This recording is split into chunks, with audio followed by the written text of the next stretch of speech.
My mom's quirk could pull small things toward her. Keys, remotes, nothing major. They said I got it too, just weaker. Guess they were wrong. The day everything fell apart, I wasn't thinking about being a hero. I was thinking about saving her. And then something snapped. Steel bent, screws flew, the world twisted around me. It wasn't telekinesis, it wasn't luck, it was me. A quirk, not borrowed, not inherited, but evolved.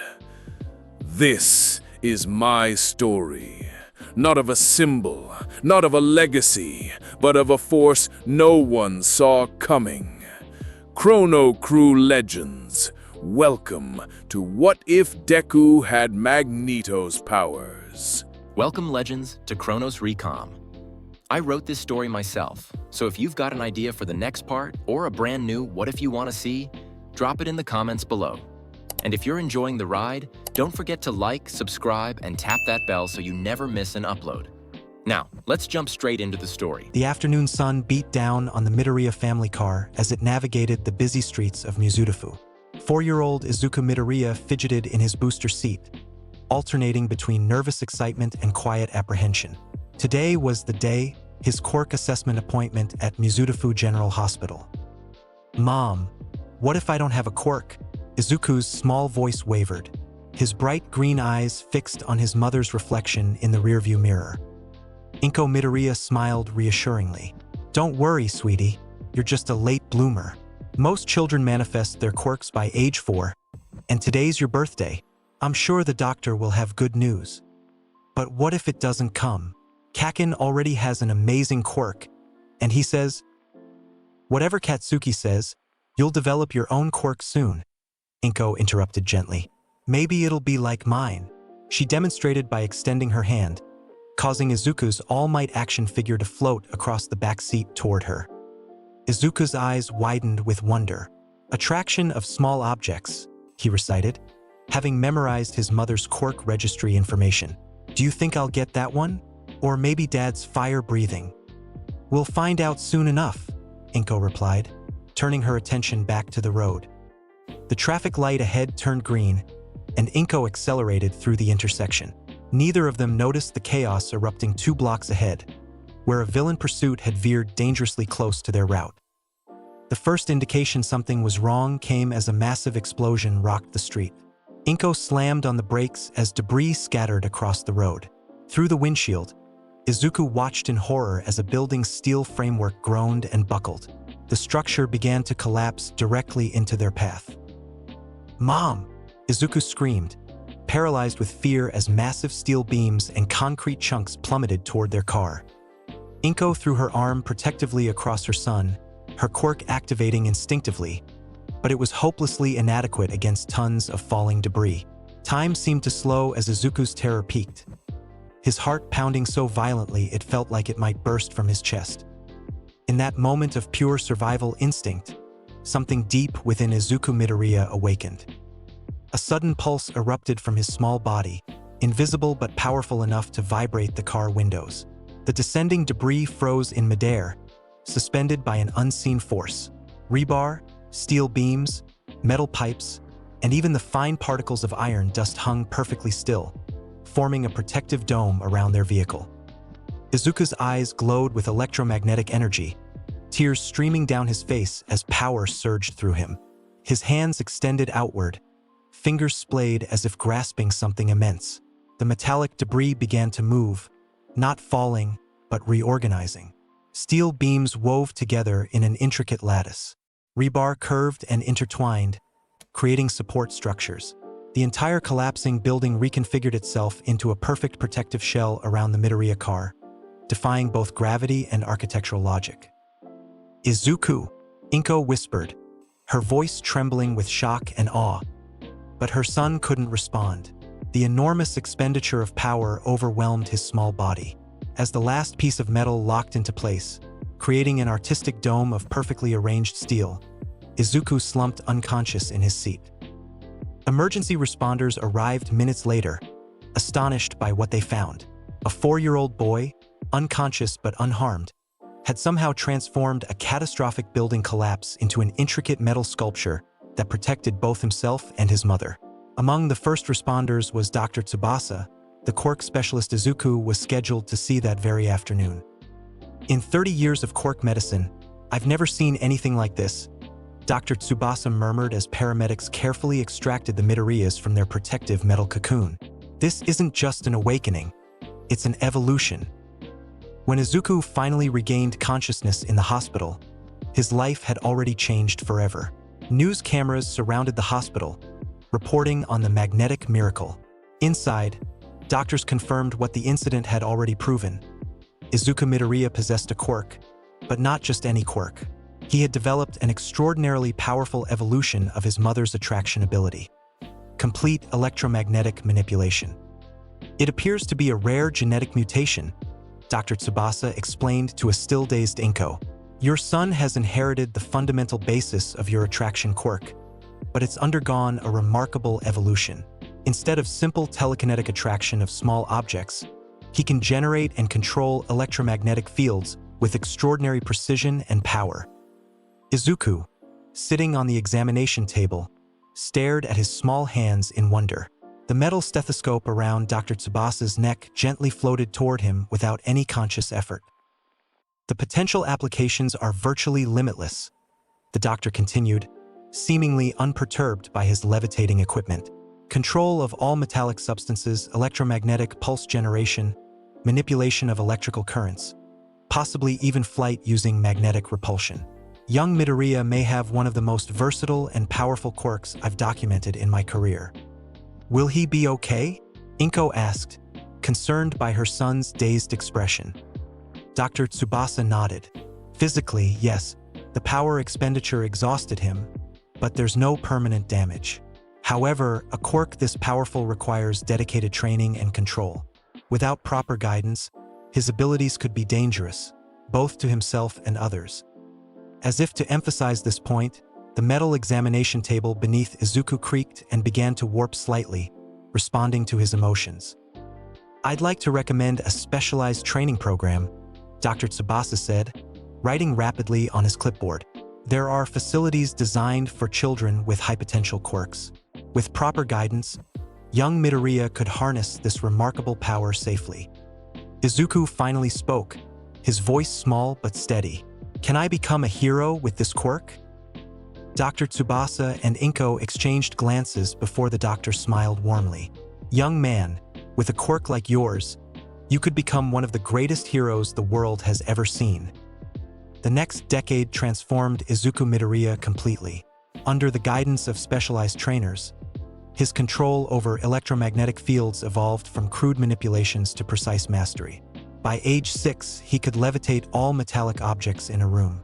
By 8, he could reshape metal at the molecular level, creating complex structures from raw materials. By 10, he developed the ability to sense metallic objects through walls and generate focused electromagnetic pulses. His physical appearance changed too. No longer the timid, teary-eyed child, Izuku grew into a confident young man with excellent posture and an assured presence. His training regimen developed his body alongside his quirk, resulting in lean, functional muscle.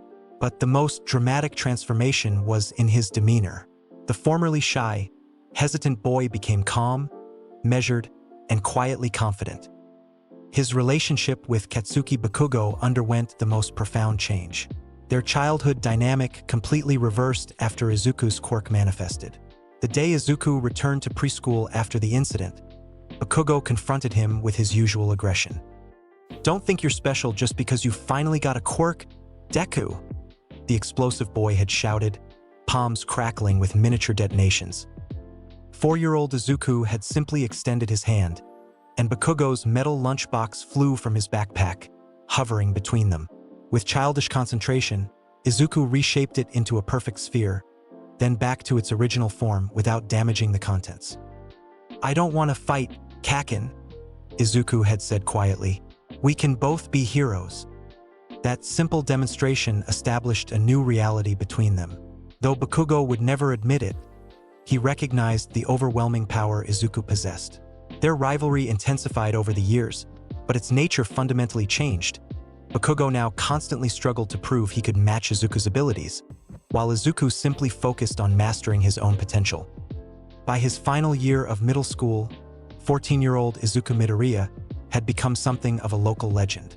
Videos of his training sessions occasionally leaked online, showing a teenager calmly levitating through the air on metal platforms, redirecting torrents of metal projectiles, or creating intricate structures with a mere gesture. His notebooks were filled not with hero worship as in another life, but with detailed analyses of electromagnetic field applications, metal composition studies, and heroic strategy. When the time came to choose a high school, there was never any question. UA High School, the most prestigious hero academy in Japan, was the only choice for someone with his abilities and ambitions. The morning of the UA entrance exam dawned clear and cold. Izuku stood before his bedroom mirror, adjusting the collar of his middle school uniform one last time. On his desk lay a worn notebook labeled Hero Analysis for the Future Volume 13, filled with his meticulous notes on quirk applications and hero tactics. "Izuku, breakfast is ready," Inko called from the kitchen. "Coming, Mom." He grabbed his backpack, which contained several metal discs of varying compositions, training tools he'd fabricated himself. As he entered the kitchen, the silverware drawer opened automatically, and a spoon floated to his waiting hand, an unconscious use of his quirk that had become second nature. Inko smiled at her son, eyes glistening slightly. "I can't believe today's finally here. You've worked so hard for this." "Thanks to you," Izuku replied, sitting down to eat. "Your support made all the difference." As he ate, Izuku mentally reviewed his preparation. For the written exam, he had studied extensively, focusing on hero history, quirk law, and ethical scenarios. For the practical portion, he designed a simple but effective strategy. Use his electromagnetic abilities to disable the exam robots quickly while remaining mobile enough to assist other examinees if necessary. After breakfast, he stood at the front door, ready to depart. Inko approached, straightening his uniform one last time. "Remember, no matter what happens today, I'm proud of you," she said, voice thick with emotion. Izuku smiled confidently. "Don't worry, Mom. I've been preparing for this day my entire life." Instead of taking the train, Izuku chose to travel to UA using his electromagnetic abilities. He slipped thin metal plates into his shoes, a technique he'd perfected years ago, and stepped outside. With a subtle electromagnetic field, he lifted himself several inches off the ground and accelerated forward, gliding smoothly above the sidewalk. This method of transportation had become his signature, drawing occasional stares from passers-by. For Izuku, it was simply the most efficient way to travel, allowing him to bypass traffic while maintaining precise control. As UA's imposing campus came into view, Izuku descended to walk the final approach normally. Ahead, he recognized a familiar spiky blonde head among the crowd of applicants. "Kakin!" he called out, quickening his pace to catch up to his childhood acquaintance. Bakugo turned, his perpetual scowl deepening at the sight of Izuku. "What do you want, Deku?" "Just saying hello," Izuku replied calmly. "Nervous about the exam?" "Ha! As if I'd be nervous about something like this," Bakugo sneered. "I'm going to ace this exam and show everyone I'm the best. You'd better not get in my way." Izuku nodded, unfazed by the hostility. "I'm sure we'll both do well. Good luck, Kakin."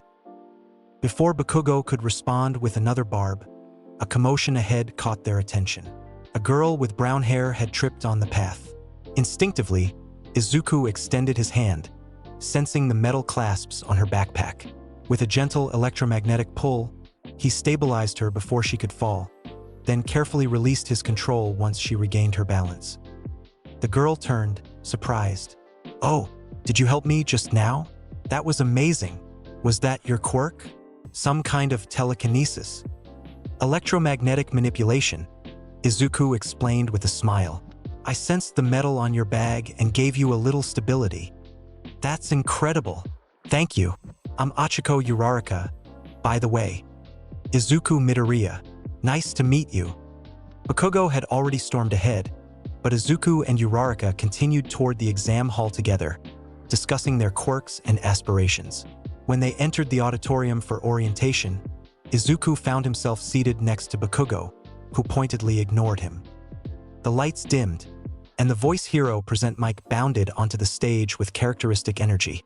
"Welcome to today's live performance. Everybody say, hey!" Silence greeted his enthusiasm. Undeterred, present mic launched into an explanation of the practical exam. Examinees would face robot villains in urban training grounds, earning points by destroying them. 3 types of robots were worth different point values, while a 4th 0-pointer should be avoided as it offered no rewards. As Present Mike concluded his explanation, a tall student with glasses stood up to ask about a discrepancy in the handout. Izuku listened attentively, mentally cataloging the information. When the student suddenly turned to criticize him for muttering analysis under his breath, Izuku merely nodded in acknowledgement. "You're right. I apologize for the distraction," he said calmly, earning a surprised look from the bespectacled student. After orientation, the applicants were directed to their assigned battle centers. Izuku found himself at Battle Center B, away from both Bakugo and Uraraka. As he changed into his exercise clothes, he discreetly attached thin metal plates to his shoes, wrists, and back, custom equipment he'd designed to enhance his electromagnetic maneuverability. Outside the massive gates of the Mach City, Izuku closed his eyes, extending his electromagnetic senses to get a feel for the metal content within. The urban environment was rich with potential: steel building frames, power lines, metal pipes, and of course the robots themselves. Perfect. "And begin," Present Mic's voice suddenly boomed from a distance. While other examinees hesitated in confusion, Izuku immediately activated his quirk. The metal plates on his shoes generated a repulsive magnetic field, lifting him several feet into the air. With practiced precision, he accelerated forward, soaring over the heads of his fellow applicants and into the Mach City. His electromagnetic sense immediately detected multiple robot signatures approaching from side streets. Banking sharply, Izuku descended toward a group of 3 one-pointers converging on a position. As they came into view, he extended both hands, electromagnetic fields intensifying around his fingers. The robots froze mid-stride, their metal chassis creaking under the sudden magnetic force. With a twist of his wrists, Izuku compressed the electromagnetic field, and the robots imploded, crumpling like aluminum cans, circuits shorting out instantly. 3 points? Izuku murmured to himself, already sensing more targets nearby. He accelerated upward, gaining altitude to survey the battlefield. Below, other examinees battled robots with varying degrees of success. A quick electromagnetic scan revealed a cluster of 2-pointers converging on a group of struggling applicants. Diving toward them, Izuku extended his electromagnetic field wide. The 2-pointers detected his approach and turned their weapons toward him, but it was too late. With a sharp gesture, he sent a concentrated electromagnetic pulse that fried their circuitry, dropping all 5 machines instantly. "That's 13 points, he calculated, continuing his methodical progress through the city. By the 5-minute mark, Izuku had accumulated over 40 points through a combination of direct destructions and assist takedowns, where he magnetically disabled robots for other examinees to finish off. His efficient strategy and aerial mobility gave him an overwhelming advantage. Then the ground shook. Buildings trembled as an enormous shadow fell across the Mach City. The 0-pointer had arrived, a colossal robot that dwarfed the buildings themselves, designed to be an obstacle rather than a target. While most examinees turned to flee, Izuku hovered in place, assessing the situation. The massive robot was advancing toward a section of the battlefield where several applicants were still fighting, including, he realized with alarm, Uraraka, who appeared to be trapped under debris. Without hesitation, Izuku accelerated toward the 0-pointer, metal plates humming with electromagnetic energy. As he approached, he extended his awareness to the robot's internal structure, sensing its complex metal framework and electrical systems. "Too big to crush," he muttered to himself. But the electrical components. Positioning himself directly before the 0-pointer sensor array, Izuku gathered his electromagnetic power. The air around him began to distort with visible energy, as he concentrated an enormous electromagnetic pulse. "EMP burst," he called out, releasing the concentrated energy directly into the robot systems. The effect was immediate and dramatic. The zero-pointer froze mid-stride, its lights flickering out as the electromagnetic pulse fried every electronic component in its massive frame. For a moment, the colossal machine stood motionless. Then, with a groaning of metal, it began to topple backward, away from the examinees below. Izuku didn't wait to watch it fall. He immediately descended to where Uraraka was trapped, using precise magnetic control to lift the concrete debris pinning her leg. "Are you okay?" he asked, helping her stand. "Why, yeah," she managed, staring at him with wide eyes. "That was amazing. You completely shut down that huge robot with one attack." "We should get clear," Izuku suggested, supporting her weight. "Can you walk?" Before she could answer, Present Mix's voice announced the end of the exam. Izuku helped Uraraka to the exit, where the elderly hero recovery girl was treating injured applicants.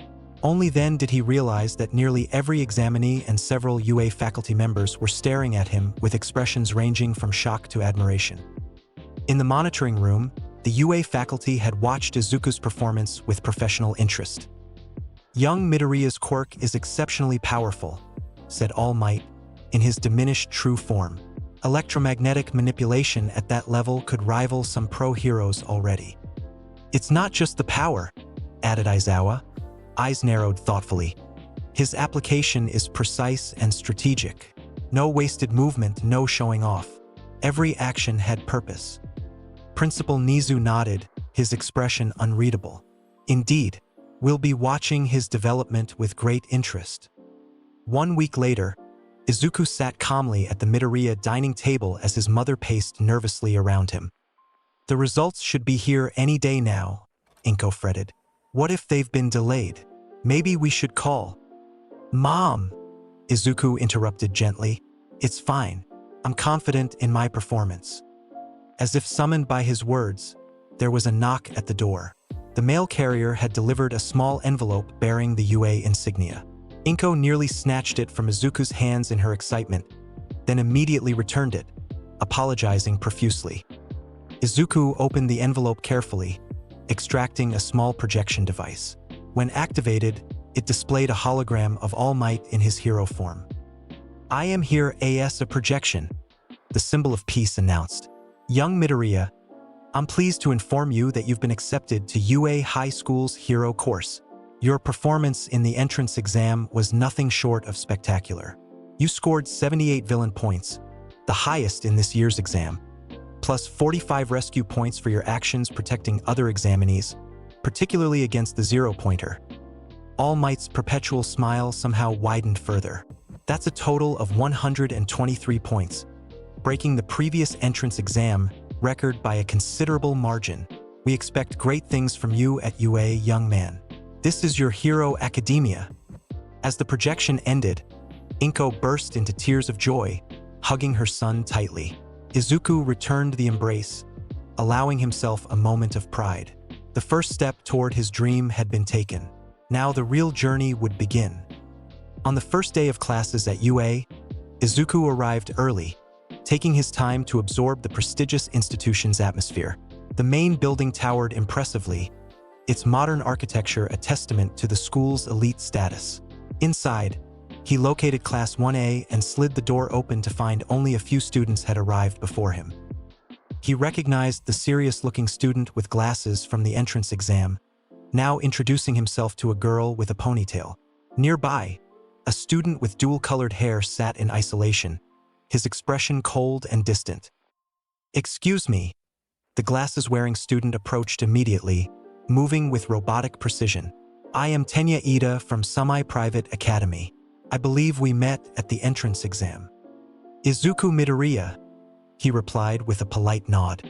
"Yes, I remember." Ida bowed formally. "I must apologize for my behavior during the orientation.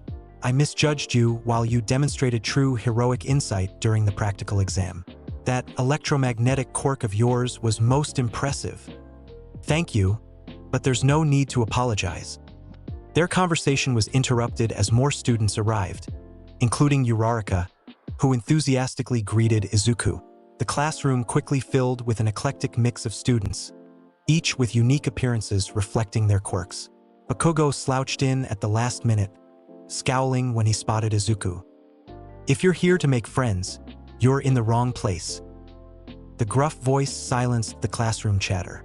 Outside the door, wrapped in a yellow sleeping bag, lay a disheveled man with long black hair and a scruffy beard. He unzipped the sleeping bag and stood up, revealing a dark outfit and a distinctive capture weapon around his neck. "I'm Shota Aizawa, your homeroom teacher," he announced flatly. "Put these on and meet me at the PE grounds. Don't waste time." He tossed each student a UA gym uniform before shuffling out. The class exchanged confused glances before hurrying to comply. At the PE grounds, Aizawa explained they would be participating in a quirk apprehension test, a series of standard physical evaluations where they were encouraged to use their quirks. The student who placed last would be expelled immediately. "This is a waste of time," Bakugo muttered, loud enough for everyone to hear. "Some of us will obviously dominate this." "Then demonstrate," Aizawa replied coolly. "Bakugo, you scored high on the entrance exam. Step up for the softball throw. Use your quirk however you want. Just stay in the circle." Bakugo grinned viciously, winding up before launching the ball with an explosive blast. "Die!" he shouted as the ball rocketed skyward.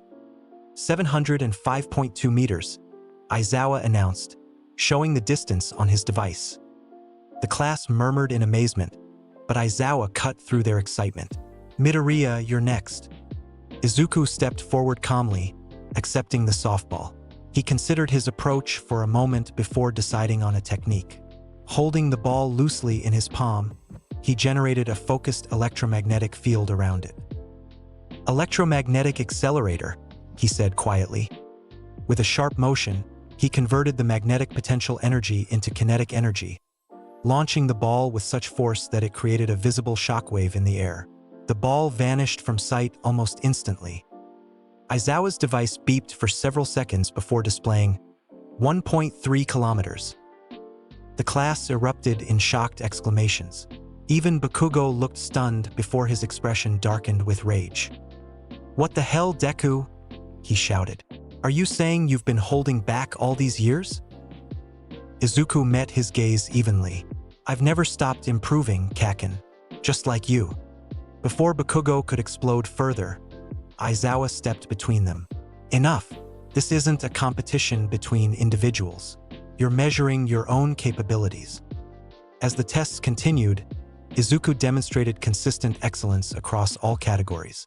For the 50-meter dash, he used magnetic repulsion to propel himself forward, finishing in 3.04 seconds.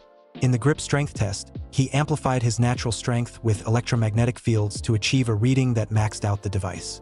For the standing long jump, he used a controlled magnetic burst to launch himself well beyond the sandbox. After each event, Aizawa observed him with increasing interest, occasionally making notes on his device. Izuku noticed the teacher's bloodshot eyes studying him particularly closely during the endurance run, where he maintained a steady pace using minimal electromagnetic assistance to conserve energy. When the tests concluded, Aizawa displayed the rankings. Izuku stood at the top, with Yaoyorozu, Todoroki, and Bakugo following closely. At the bottom was a small student named Mineta, who looked ready to faint when he saw his position. "By the way, I was lying about expelling someone," Aizawa announced casually. "It was a logical ruse to draw out your full potential." While most of the class reacted with shock or relief, Izuku merely nodded. He'd suspected as much, having researched UA's faculty extensively. Aizawa's teaching methods were unorthodox but effective. As they walked back toward the main building, Uraraka fell into step beside him. "That was amazing, Deku. Your quirk is so versatile." "Deku?" Izuku questioned, raising an eyebrow. "Oh, I heard Bakugo call you that. Is it a nickname?" Izuku smiled slightly. "It used to be an insult. Deku means someone useless or unable to do anything." "Really? I'm sorry. I thought it sounded like Dikaru. Like, you can do it." Her interpretation surprised him. "Deku, As in you can do it? I've never thought of it that way. I like it, she declared enthusiastically. It sounds like a hero name. Izuku considered this for a moment.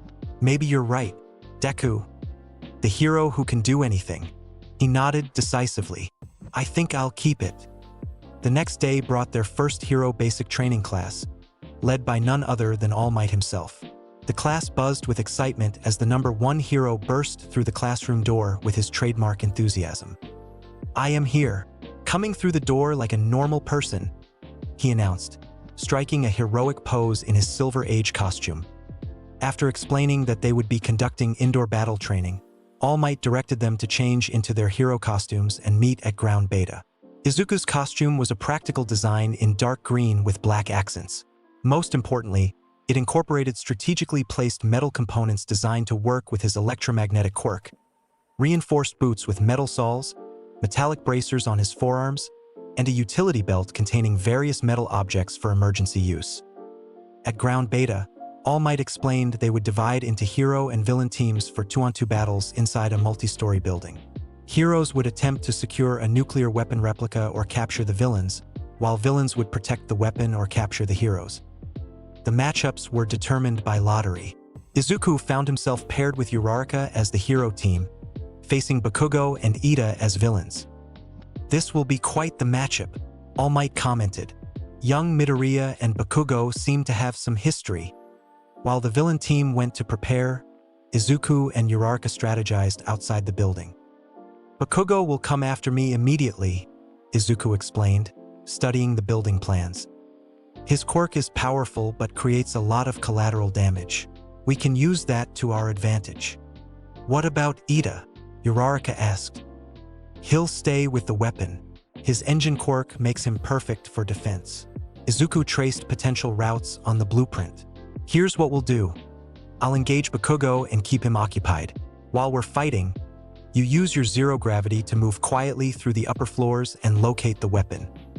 Uraraka nodded, determination in her eyes. I won't let you down. Battle start. All Might's voice boomed through their earpieces. Izuku placed a hand on the building's outer wall, sending an electromagnetic pulse through the structure.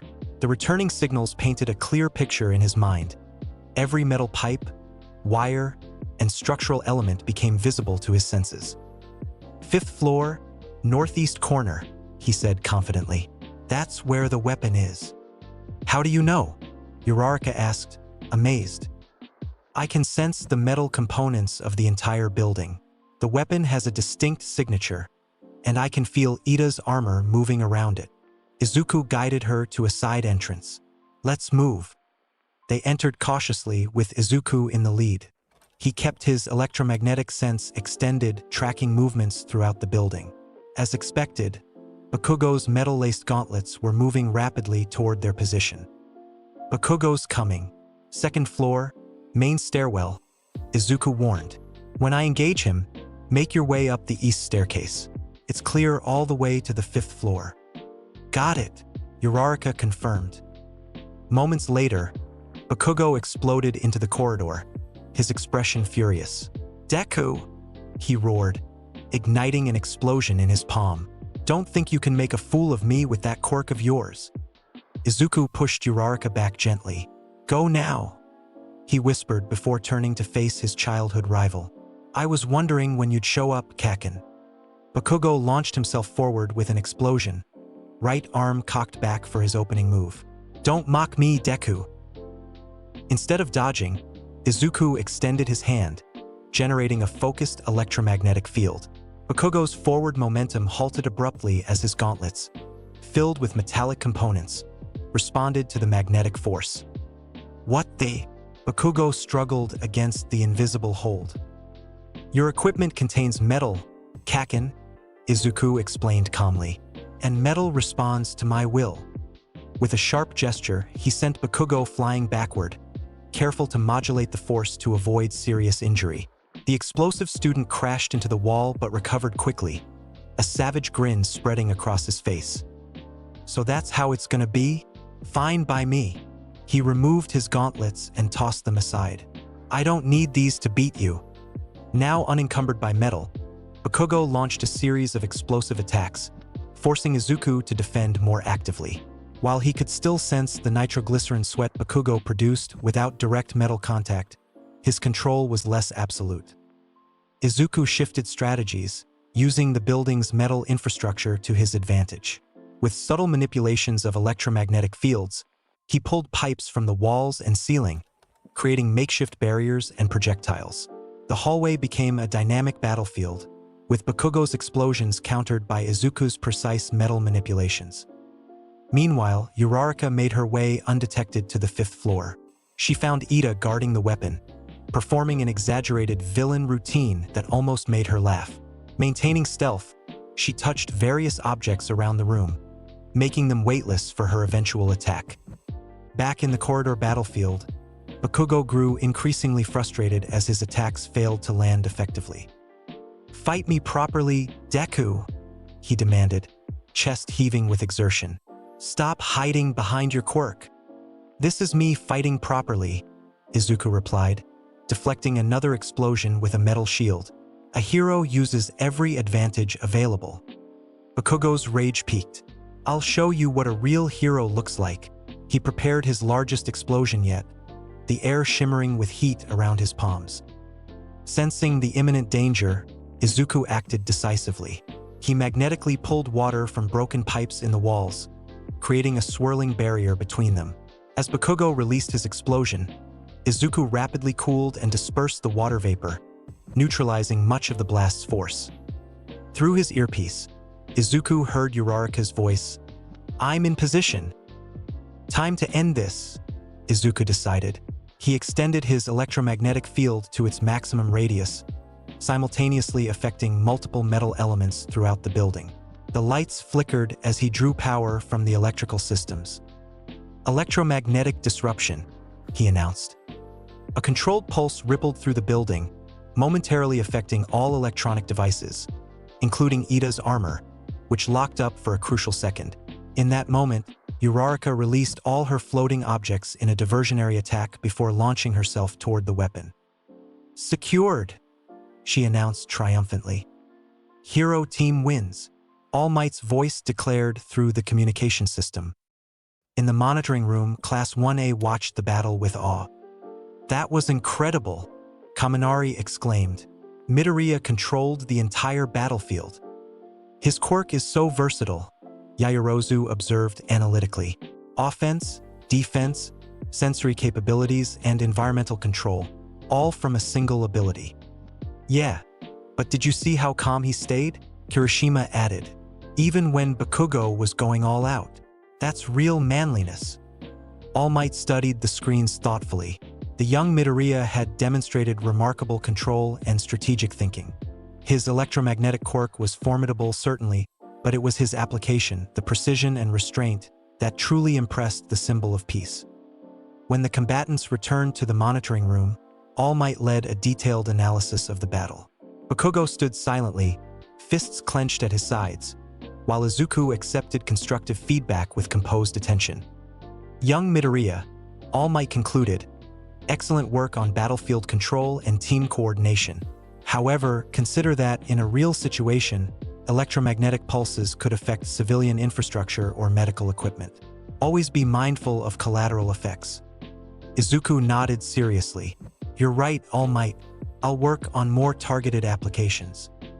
As class ended, Bakugo stormed out without a word. Izuku watched him go, a hint of concern in his expression. "He'll be all right," All Might assured him. "Some lessons are harder to learn than others." Later that afternoon, as Izuku walked toward the school gates, he sensed a familiar presence approaching rapidly. Without turning, he magnetically deflected a small explosion aimed at his back. "What do you want, Kakin?" he asked calmly, finally turning to face his childhood rival. Bakugo stood trembling with rage, small explosions popping in his palms. "Don't act so high and mighty, Deku. You think you're better than me because of that quirk." "I've never thought that," Izuku replied evenly. "We have different strengths." "Shut up," Bakugo snarled. "I don't need your condescension. I'm going to be the #1 hero, not you. I'll surpass All Might himself." Izuku studied him for a moment. "I believe you could, Kaken. Your determination is unmatched." The sincere response seemed to confuse Bakugo momentarily. He opened his mouth to retort, then closed it, expression conflicted. "Just stay out of my way," he finally muttered, pushing past Izuku toward the gates.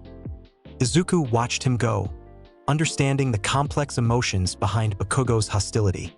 Their shared history made their rivalry inevitable, but perhaps one day it could evolve into something more productive. The next few days passed in a blur of intensive training and academic work. UA's curriculum was demanding, designed to push hero prospects to their limits. In combat training, Izuku continued to refine his electromagnetic techniques, developing more precise and efficient applications. In academic subjects, his analytical mind thrived, particularly in heroics law and quirk theory. Then came the day that would forever change Class 1A, the unforeseen simulation joint incident. The class boarded a special bus bound for the USJ, an enormous facility designed to train heroes for various disaster scenarios. As they traveled, conversation flowed easily among the students, who had begun to form bonds despite their competitive natures. "Hey, Midoriya," Kirishima called from across the aisle. "I've been meaning to ask, what's the coolest thing you've done with your quirk?" Izuku considered the question thoughtfully. "Probably when I was 12. There was a ferry accident in Mizutofu Bay. The ship was sinking with passengers trapped inside. I managed to create a magnetic field strong enough to keep the vessel afloat until emergency services arrived." "You did that at 12? Ishido exclaimed. "That's amazing." "It was necessary," Izuku replied simply. "I happened to be nearby." "So modest," Uraraka teased. "Most people would brag about saving a shipful of people." The conversation shifted as they arrived at the USJ, where Space Hero 13 greeted them at the entrance. The domed facility was impressive, containing various disaster zones, from mountainous terrain to a central plaza surrounded by an artificial lake. "Where's All Might?" Aizawa asked 13 discreetly. "He was supposed to meet us here."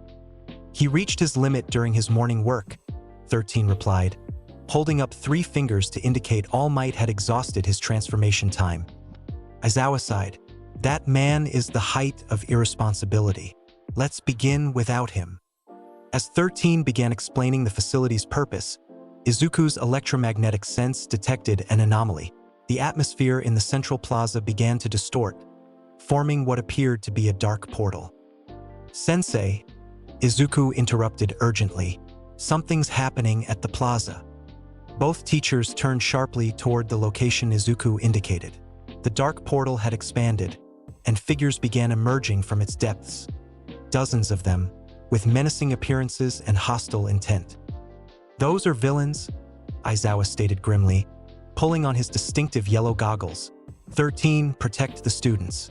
I'll handle this." "Wait," Izuku stepped forward, his electromagnetic sense providing crucial information. "There are at least 70 individuals down there, possibly more. And something else. Something with an unusual metal composition. It feels wrong." Aizawa glanced at him, then back to the growing villain force. "Stay back, Midoriya. This isn't a training exercise." Before anyone could react further, the dark portal materialized directly in front of the class. From it emerged a figure composed entirely of dark mist, with glowing yellow eyes. "Greetings." The mist villain spoke with disturbing politeness. "We are the League of Villains. Forgive our audacity, but today, we've come to UA High School, this bastion of heroism, to end the life of All Might, the symbol of peace." 13 moved to use their quirk, but before they could act, Bakugo and Kirishima lunged forward in a reckless attack. Their strikes passed harmlessly through the mist villain's body. "How dangerous," the villain commented. "Even if you are students, you are still excellent golden eggs." The mist expanded violently around them. "My job is to scatter you all and torture you to death." Izuku reacted instantly, generating a powerful electromagnetic field that pushed against the dark mist. For a moment, his intervention seemed to work, the mist villain's advance halting as the electromagnetic force interfered with whatever mechanism governed his quirk. "Interesting," The mist villain observed. You have quite the power, but not enough. The dark portal expanded with renewed force, enveloping most of the class despite Izuku's efforts. He felt himself falling, surrounded by impenetrable darkness, until he splashed down hard into water, the USJ's shipwreck zone. As he oriented himself, Izuku realized he wasn't alone. Aquatic villains were converging on his position, confident in their advantage in this environment. But underwater was no hindrance to electromagnetic manipulation. Detecting metal components in the villain's equipment and weapons, Izuku exerted his quirk. The water around him began to churn as electromagnetic currents generated unexpected turbulence. With precise control, he manipulated the metal in the villain's gear, using it to propel them forcefully away from his position. Breaking the surface, he discovered Tsuyu Azui and Mineta nearby, the former having rescued the latter. "Midoriya-chan, Ribbit, you're okay," Tsuyu exclaimed. "I'm fine," Izuku confirmed, creating a stable magnetic platform from nearby metal debris to stand on. "What about you two?" "We're okay, but there are villains everywhere," Tsuyu replied, her large eyes surveying the water warily. Izuku extended his senses, mapping the USJ's metal infrastructure and tracking movement patterns. The class has been scattered to different zones. Aizawa-sensei is fighting alone at the central plaza against overwhelming numbers. "What do we do?" Mineta whimpered, clutching Tsuyu's shoulder. "First, we secure this zone," Izuku decided. Using his electromagnetic abilities, he lifted himself higher for a better view. The shipwreck zone contained several partially submerged vessels, all with substantial metal components. With deliberate concentration, Izuku extended his influence to the nearest ship. The vessel groaned as its metal structure responded to his will, tearing free from its moorings and rising partially from the water.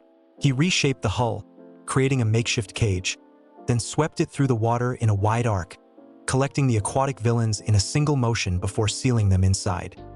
"That's terrifying," Mineta whispered, watching as Izuku controlled tons of metal with apparent ease.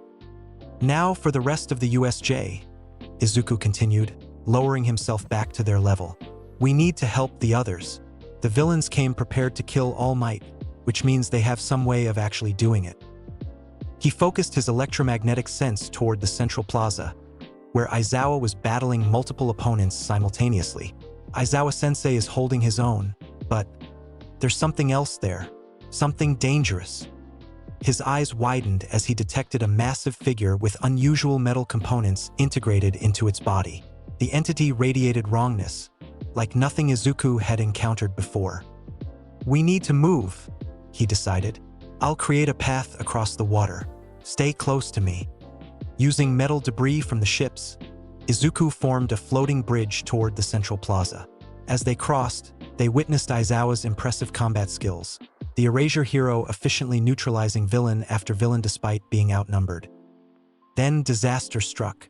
The monstrous entity Izuku had sensed, a hulking creature with exposed brain and dead eyes, moved with impossible speed. It grabbed Aizawa, smashing him brutally into the concrete. "That's the one," came a chilling voice from a pale, blue-haired villain with hands attached to his body.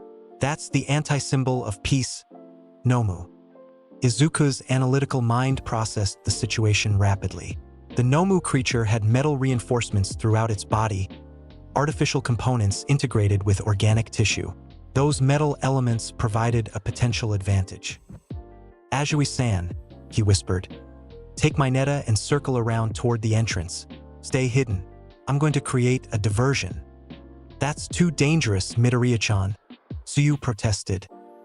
"I have the best chance against that thing," Izuku replied firmly. "Go, now." As his classmates reluctantly retreated, Izuku focused his electromagnetic powers.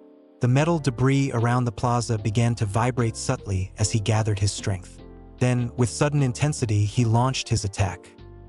Dozens of metal fragments accelerated toward the Nomu from multiple directions, forming a storm of improvised projectiles. The creature didn't react, allowing the metal to strike its body with devastating force, yet it showed no sign of injury. "What interesting fireworks," the hand-covered villain commented, turning toward Izuku's position. Looks like we have a player joining mid-game. Nomu, capture that one. The monstrous Nomu released the battered Aizawa and moved with unnatural speed toward Izuku. Despite its bulk, it crossed the distance in an eye blink. But Izuku was prepared. As the Nomu reached for him, he activated his most powerful electromagnetic field.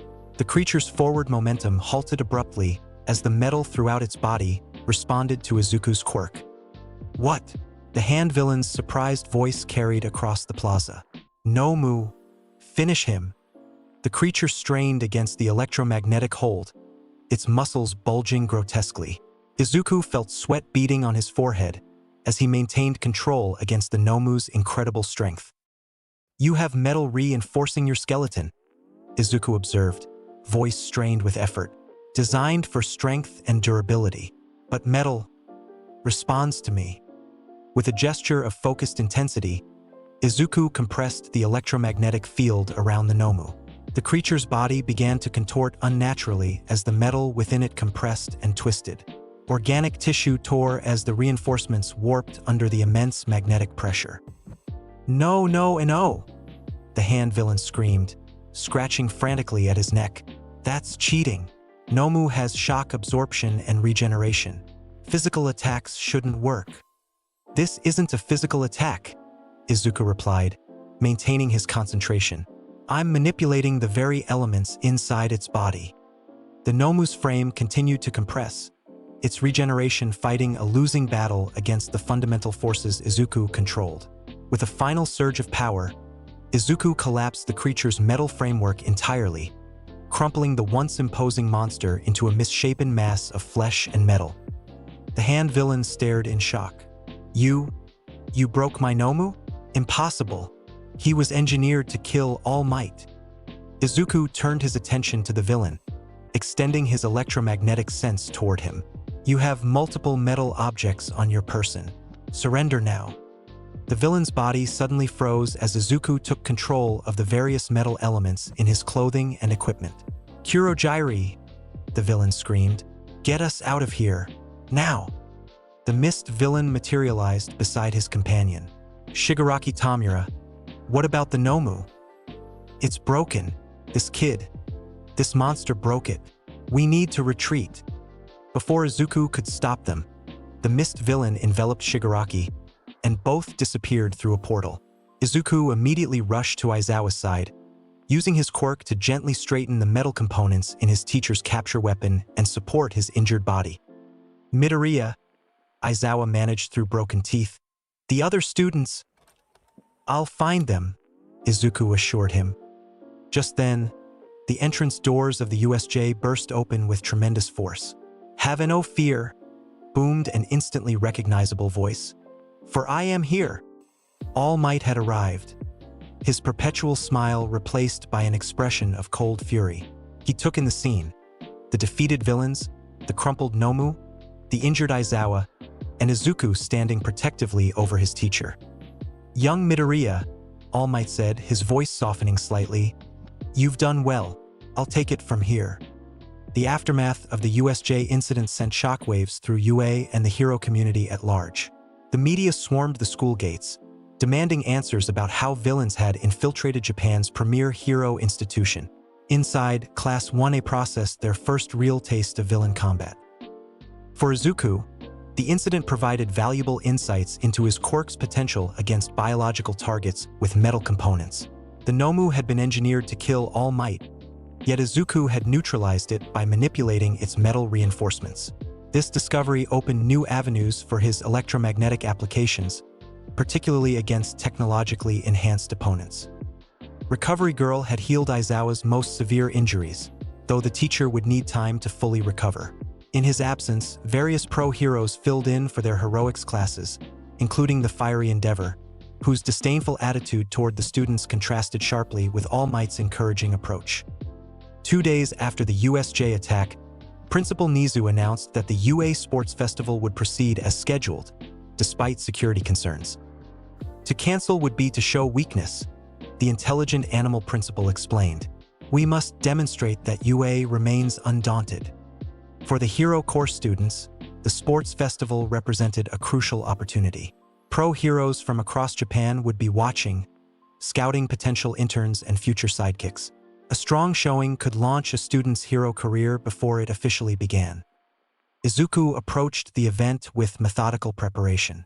He reviewed footage of previous festivals, analyzing successful strategies and potential pitfalls. He developed contingency plans for various scenarios, focusing particularly on competitors whose quirks might counter his electromagnetic abilities. The morning of the festival arrived with clear skies and brisk air. UA Stadium was filled to capacity with spectators eager to see the next generation of heroes. In the waiting room, Class 1A prepared mentally and physically for the challenges ahead.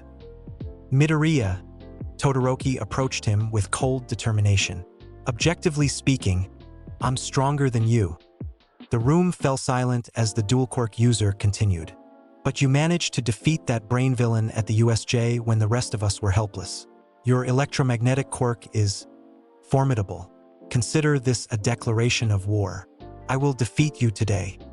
Izuku met his gaze calmly. I welcome the challenge, Todoroki, but I don't think this is really about me. Is it? Todoroki's heterochromatic eyes narrowed slightly. What do you mean? Your left side. Izuku nodded toward the arm Todoroki never used. You haven't once activated your fire quirk during training. You're fighting with half your strength because of something personal. That's your choice, but don't pretend this competition is just about measuring our abilities. For a moment, genuine surprise flickered across Todoroki's usually impassive face. Then his expression hardened again. You don't know anything about me, Midoriya. No, Izuku agreed. But I know what it's like to have a powerful quirk that others expect things from. Whatever you're carrying, it doesn't define you. Before Todoroki could respond, Ida announced it was time to enter the stadium. The classes filed out into the sunshine, greeted by thunderous applause from the stands. Present Mix amplified voice echoed throughout the arena. Welcome to UA's Sports Festival, where hero hopefuls compete for glory and recognition. Particularly keep your eyes on Class 1A, who survived a villain attack and came back stronger than ever. As the first-year representative, having scored highest on the entrance exam, Izuku stepped forward to deliver the athlete's pledge. Standing before the microphone, he surveyed the crowd of students and spectators. Today we compete not just against each other, but against our own limitations, he began, his clear voice carrying across the stadium. A hero's journey is about constant improvement, pushing beyond what seems possible to become the person who can save others when no one else can. Let's show the world what the future of heroism looks like. His brief but powerful speech drew enthusiastic applause. Even some of his classmates looked at him with newfound respect.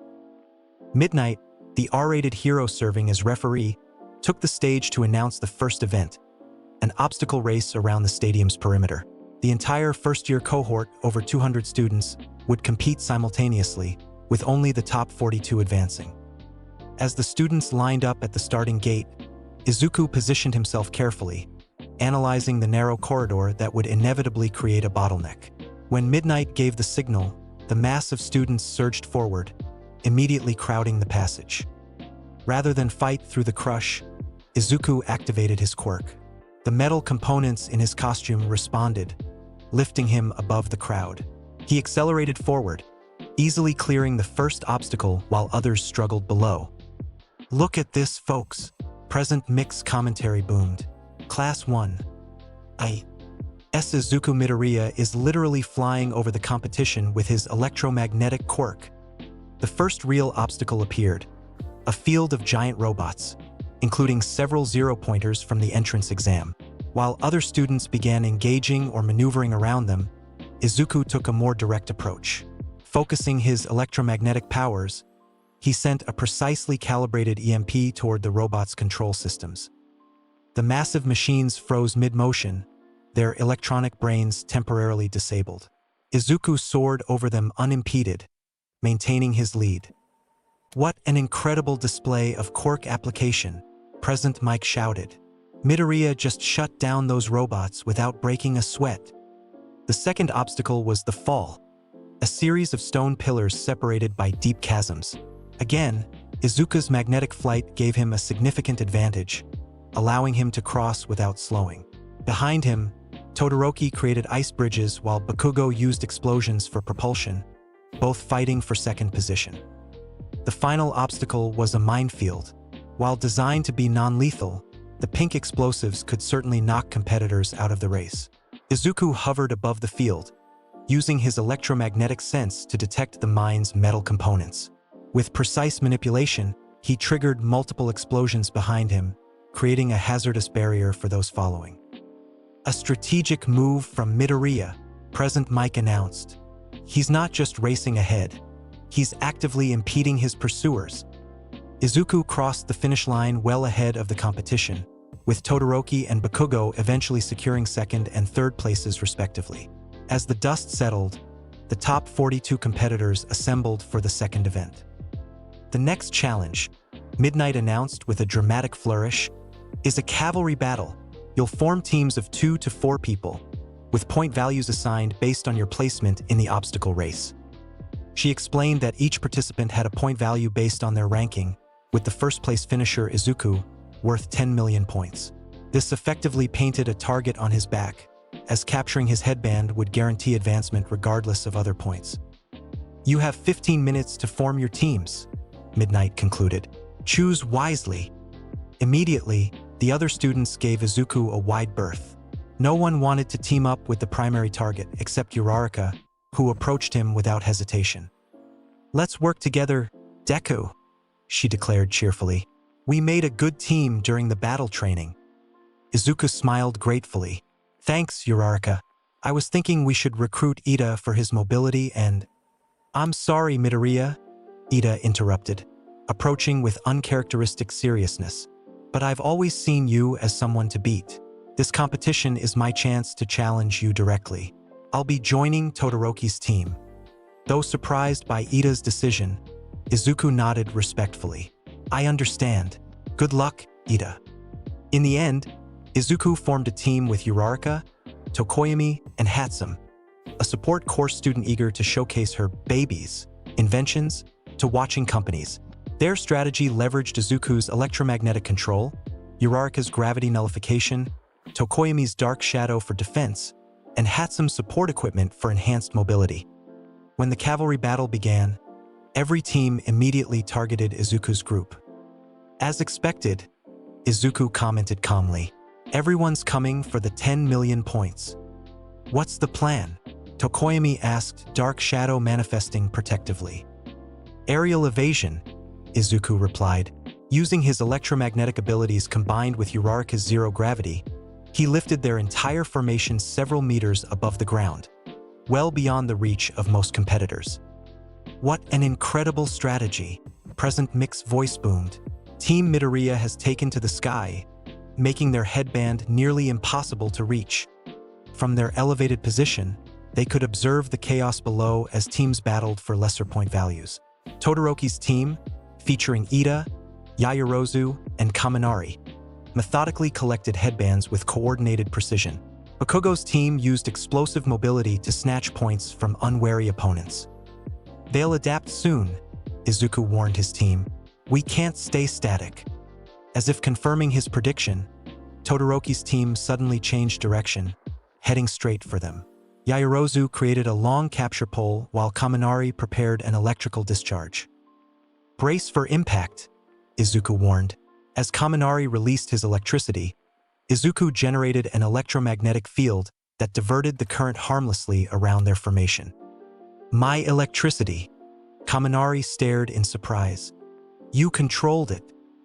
Electromagnetic manipulation affects all parts of the electromagnetic spectrum, Izuku explained, maintaining their aerial position, including electrical current. Todoroki's expression hardened with determination. Ida now. Recipro burst. Ida activated his special move, his engines flaring with blue flames. Their formation shot forward with unexpected speed, bringing them within range of Izuku's team before they could react. Todoroki's right hand extended toward the 10 million point headband, frost forming at his fingertips. In that critical moment, Izuku made a split-second decision. Rather than defend the headband directly, He sent a concentrated electromagnetic pulse toward Ida's engines. The sensitive equipment faltered momentarily, just enough to disrupt their perfect trajectory. Todoroki's fingers grazed the headband but failed to secure it as their formation veered off course. "Clever," Todoroki acknowledged, retreating to regroup. "But we're not finished." The final minutes of the cavalry battle became increasingly frantic. Bakugo launched himself directly from his formation, using explosions to propel himself toward Izuku's team like a human missile. Simultaneously, Todoroki created an ice ramp for a second approach. Multiple threats incoming, Tokoyami warned, Dark Shadow expanding defensively. Izuku analyzed the situation rapidly. Change of strategy will split their attention. Using precise electromagnetic control, he lowered their formation slightly, making it appear vulnerable.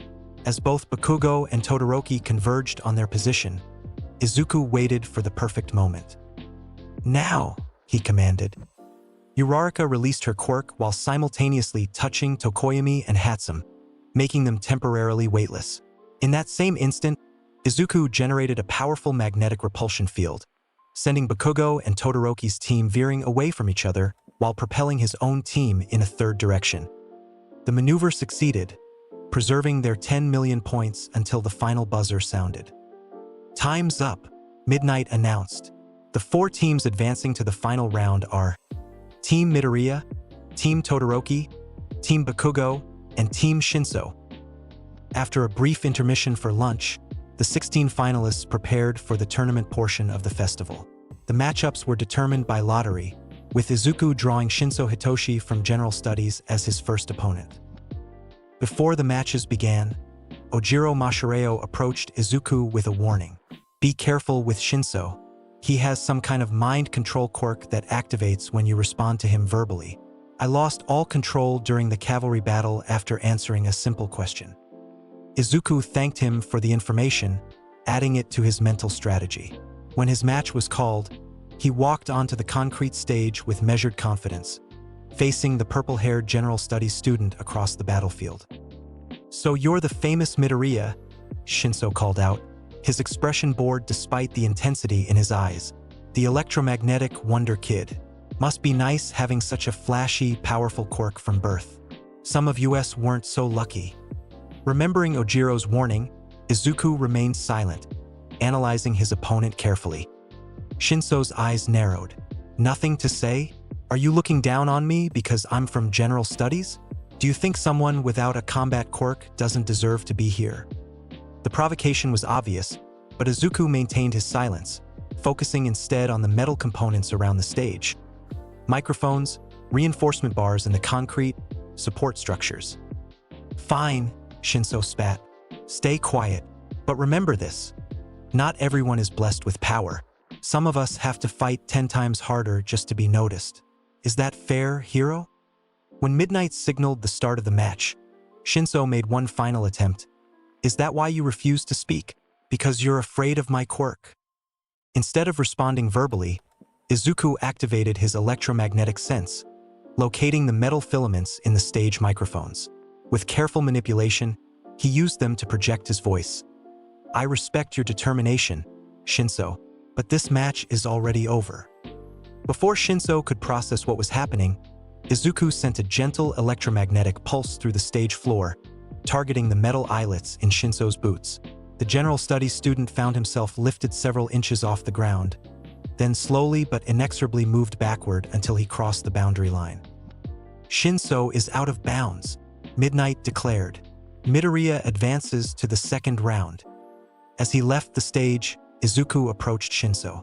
"Your quirk is incredible," he said, now that the match was concluded. "With the right application, brainwashing could be one of the most effective heroic abilities. Don't give up on the hero course."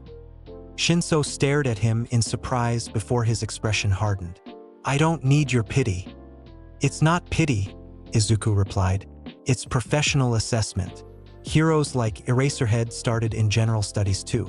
Your path might be different, but that doesn't make it impossible." The tournament continued with Todoroki defeating Zero in seconds with a massive ice attack, and Bakugo overpowering Uraraka despite her ingenious meteor shower strategy.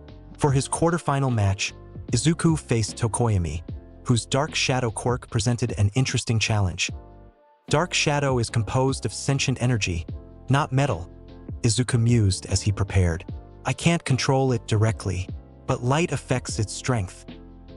When the match began, Tokoyami immediately sent Dark Shadow surging forward in an aggressive attack. Instead of attempting to manipulate the shadow entity directly, Izuku focused on the stadium's lighting system. With electromagnetic precision, he increased the current to the overhead lights, intensifying their brightness dramatically. Dark Shadow visibly shrank under the enhanced illumination, weakening Tokoyami's offense. Light manipulation, Tokoyami realized. Clever. Izuku followed up by magnetizing the stage floor, creating a powerful field that dragged Tokoyami forward by the metal components in his uniform. Unable to resist the magnetic pull, and with Dark Shadow diminished by the bright lights, Tokoyami found himself helplessly sliding toward the boundary. I yield, he announced with dignity before being forced out of bounds. Your control of the environment is too complete. In the semifinals, Izuku faced Ida in a battle of speed and precision. Ida's recipro burst gave him incredible velocity, but Izuku's electromagnetic sensing allowed him to track his opponent's movements even at maximum speed. The decisive moment came when Ida attempted his signature finishing move, only for Izuku to electromagnetically interface with his engines at the crucial moment, causing a temporary stall that created an opening for victory. The final match, Izuku versus Todoroki, was the most anticipated of the festival. As they took their positions on the stage, the stadium fell into expectant silence. You've done well to reach this point, Izuku acknowledged. But you're still limiting yourself, Todoroki. You haven't used your left side once during the entire competition. Todoroki's expression remained impassive. My ice is sufficient.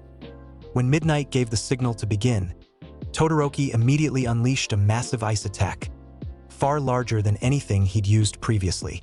A glacier of jagged ice surged toward Izuku with frightening speed. Rather than evade, Izuku stood his ground, extending both hands. The air around him began to shimmer with electromagnetic energy as he activated his quirk at full intensity. The approaching ice slowed, then stopped entirely, suspended in midair mere feet from his position. What? Todoroki's composure cracked slightly. Ice isn't magnetic. No, Izuku agreed, strain evident in his voice. But water molecules have a dipole moment that responds to electromagnetic fields.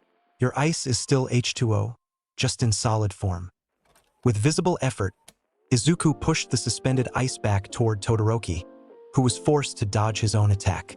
Taking advantage of the opening, Izuku launched himself forward, using magnetic propulsion to close the distance between them.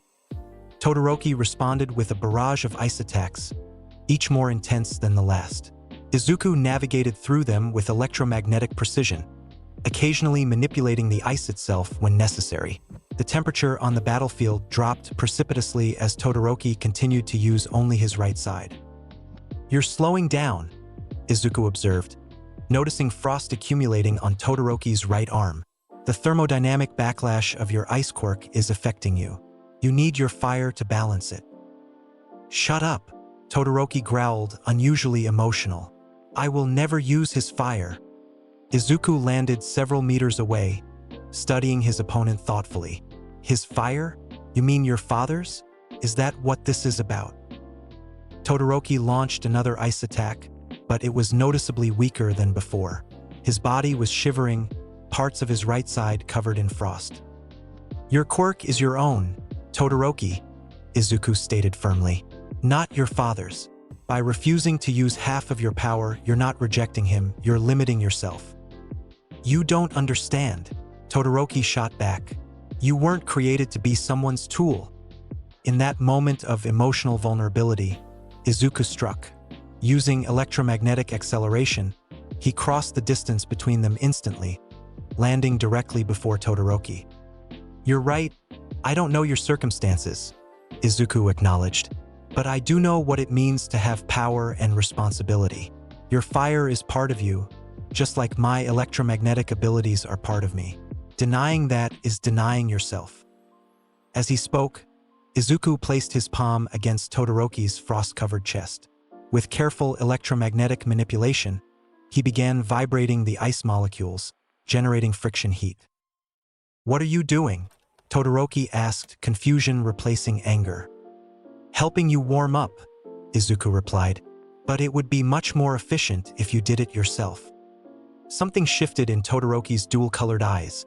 A realization, a memory, or perhaps simply a decision. Flames suddenly erupted from his left side, melting the accumulated ice and sending steam billowing across the battlefield. "Thank you, Midoriya," Todoroki said quietly, fire and ice now balanced across his body. "You've reminded me of something important."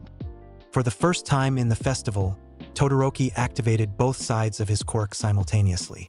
The temperature in the stadium fluctuated wildly as he generated perfect balance between heat and cold. The resulting attack, a combination of precise ice structures and controlled flame, was breathtaking in its beauty and power. But Izuku was prepared. As the dual elemental attack approached, he generated his most powerful electromagnetic field yet. The air around him ionized, creating visible distortions as he manipulated the fundamental forces of nature. "Electromagnetic storm," he announced. The resulting collision between Todoroki's balanced attack and Izuku's electromagnetic field created a spectacular display that temporarily blinded spectators. When vision cleared, both competitors remained standing, surrounded by melting ice and dissipating energy. "An impressive display," Izuku acknowledged, "but this ends now." Before Todoroki could prepare another attack, Izuku sent a focused electromagnetic pulse directly toward him. The metal components in his uniform responded instantly, pulling him off balance. As Todoroki struggled to regain his footing, Izuku created a series of magnetic repulsion points that systematically forced his opponent toward the boundary line. With one final push, Todoroki crossed the boundary, ending the match. "Todoroki is out of bounds," Midnight announced. "Midoriya is the champion of the first-year sports festival." The stadium erupted in applause as Izuku extended his hand to Todoroki. "That was the first time you've used your full power in public, wasn't it?" Todoroki accepted the handshake, nodding. "Yes, thank you for that." The award ceremony featured All Might himself presenting the medals. When he placed the gold medal around Izuku's neck, the symbol of peace spoke quietly. "Exceptional performance, young Midoriya. Your control and restraint were as impressive as your power." Izuku accepted the compliment with a respectful bow. "Thank you, All Might. I still have much to improve." In the aftermath of the sports festival, Izuku's performance attracted significant attention from pro heroes and agencies. The week following the event brought a flood of internship offers, over 3,000 in total, far exceeding those received by any other student. "This is unprecedented," Aizawa commented, reviewing the stack of offers. Even All Might didn't receive this many internship requests during his student days. After careful consideration, Izuku selected an offer from the metal hero, Meltdown, whose quirk allowed him to liquefy and reshape metal. Though not among the highest-ranked heroes, Meltdown specialized in precision rescue operations and material manipulation, areas where Izuku sought to refine his abilities. His classmates made their own selections based on their specific development needs. Uraraka chose Gunhead for combat training. Todoroki, in a move that surprised many, accepted an offer from his father's agency. Bakugo selected Best Genist, hoping to polish his rough image. The internships began without incident, with students dispersing across Japan to work alongside professional heroes. Izuku found Meltdown's agency enlightening, focusing on subtle applications of his quirk rather than raw power demonstrations. He learned techniques for detecting structural weaknesses in buildings, extracting victims from collapsed structures, and manipulating metal with surgical precision. For days into the internships, however, everything changed. News broke of a series of brutal attacks in Hosu City, the work of the notorious hero killer, Stain, who had murdered 17 heroes and crippled 23 others in his crusade to purify hero society. Izuku watched the reports with growing concern, particularly when he learned that Ida had selected an agency in Hosu. Ida's brother, the turbo hero Ingenium, had been among Stain's recent victims, left paralyzed from the waist down. The timing of Ida's internship choice seemed too convenient to be coincidental. Meltdown-san, Izuku approached his mentor after seeing the news. I'm worried about my classmate Ida. His brother was attacked by the hero killer, and he's interning in Hosu right now. The veteran hero considered this information gravely. You think he's seeking revenge? It's possible. Ida is normally very disciplined and rule-focused, but his brother's injury affected him deeply. Meltdown nodded thoughtfully. We're not assigned to Hosu, but I have colleagues there. I'll make some calls. Have them keep an eye out for your friend. That evening, as Izuku was practicing fine electromagnetic control exercises, his phone buzzed with an emergency alert. Hosu City was under attack. Villain incursions had been reported at multiple locations, with several buildings ablaze. Almost simultaneously, a location ping appeared on his phone, sent from Ida's device. Whether intentional or accidental, the timing was too significant to ignore. Meltdown-san, Izuku called urgently. There's an emergency in Hosu. Within 20 minutes, they were aboard a special hero transport bound for the crisis zone. As they approached the city, flames and smoke were visible rising from several districts. Those aren't normal villains, Meltdown observed grimly. Reports mention creatures similar to the one from the USJ incident, artificial humans with exposed brains. Izuku tensed. Nomus, created by the same organization that attacked UA. When they arrived, Hosu was in chaos. Emergency services struggled to contain multiple fires while heroes engaged the rampaging Nomu creatures. Meltdown immediately joined the coordination efforts, while Izuku focused on locating Ida's signal. His electromagnetic sense extended through the city infrastructure, detecting metal concentrations and movement patterns. Among the chaos, he identified a familiar signature, Ida's distinctive armor. In a narrow alleyway several blocks away, alongside two other significant metal sources. Meltdown-san, I've located Ida, Izuku reported. He appears to be in danger. Permission to investigate. The pro-hero hesitated only briefly. Go, but maintain communication. If it's the hero killer, do not engage directly. Call for backup immediately. Izuku nodded, then launched himself skyward using his electromagnetic abilities. Flying above the burning city, he navigated directly toward Ida's position, metal plates in his costume humming with power. As he descended into the alleyway, the scene confirmed his worst fears. Ida lay paralyzed on the ground, his armor slashed in several places. Nearby, Todoroki was maintaining a defensive position, alternating ice and fire to keep a ragged, blade-wielding figure at bay, the hero killer, Stain. More children playing hero? Stain's raspy voice carried a disturbing intensity. The profession truly has fallen. Izuku landed between his classmates and the villain, quickly assessing the situation. Todoroki, status? Ida's paralyzed, some effect of the hero killer's quirk, Todoroki reported tersely. Probably blood-related. There's a pro-hero injured behind that dumpster. I've been holding Stain off, but he's fast. Stain observed Izuku with unnerving focus. I recognize you from the sports festival. The electromagnetic kid. Are you here for fame too? Or do you have real conviction? Instead of responding to the taunt, Izuku extended his electromagnetic sense toward Stain, immediately detecting the various blades and metal implements concealed throughout the killer's costume. Todoroki, defensive position around Ida and the pro-hero, Izuku directed calmly. I'll handle Stain. The hero killer's lipless mouth twisted into a grotesque smile. Handle me? Arrogant child. With frightening speed, Stain launched himself forward, blades extended for a lethal strike. But before he could close half the distance, his entire body froze mid-leap, suspended in the air by an invisible force. As Todoroki guessed, your quirk requires ingesting blood, Izuku stated, holding Stain immobile through electromagnetic control of his weapons and the metal components in his costume. Effective, but it has a critical weakness. What is this? Stain struggled against the electromagnetic hold, his body refusing to obey his commands.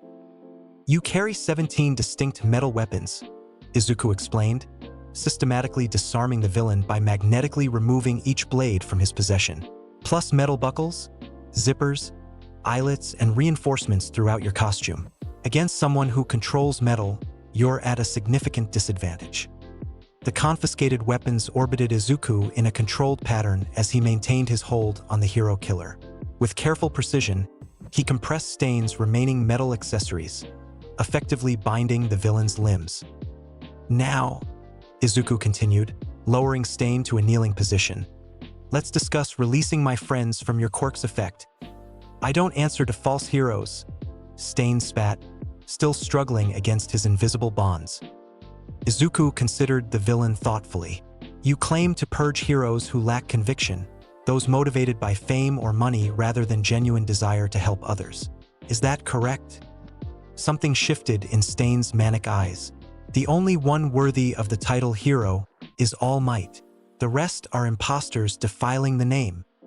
Yet you yourself act outside the law, Izuku observed. If your goal is truly to improve society, your methods are counterproductive. Violence against heroes, even flawed ones, only creates fear and chaos. Society is already corrupt, Stain snarled. It needs to be purged with blood. Izuku shook his head.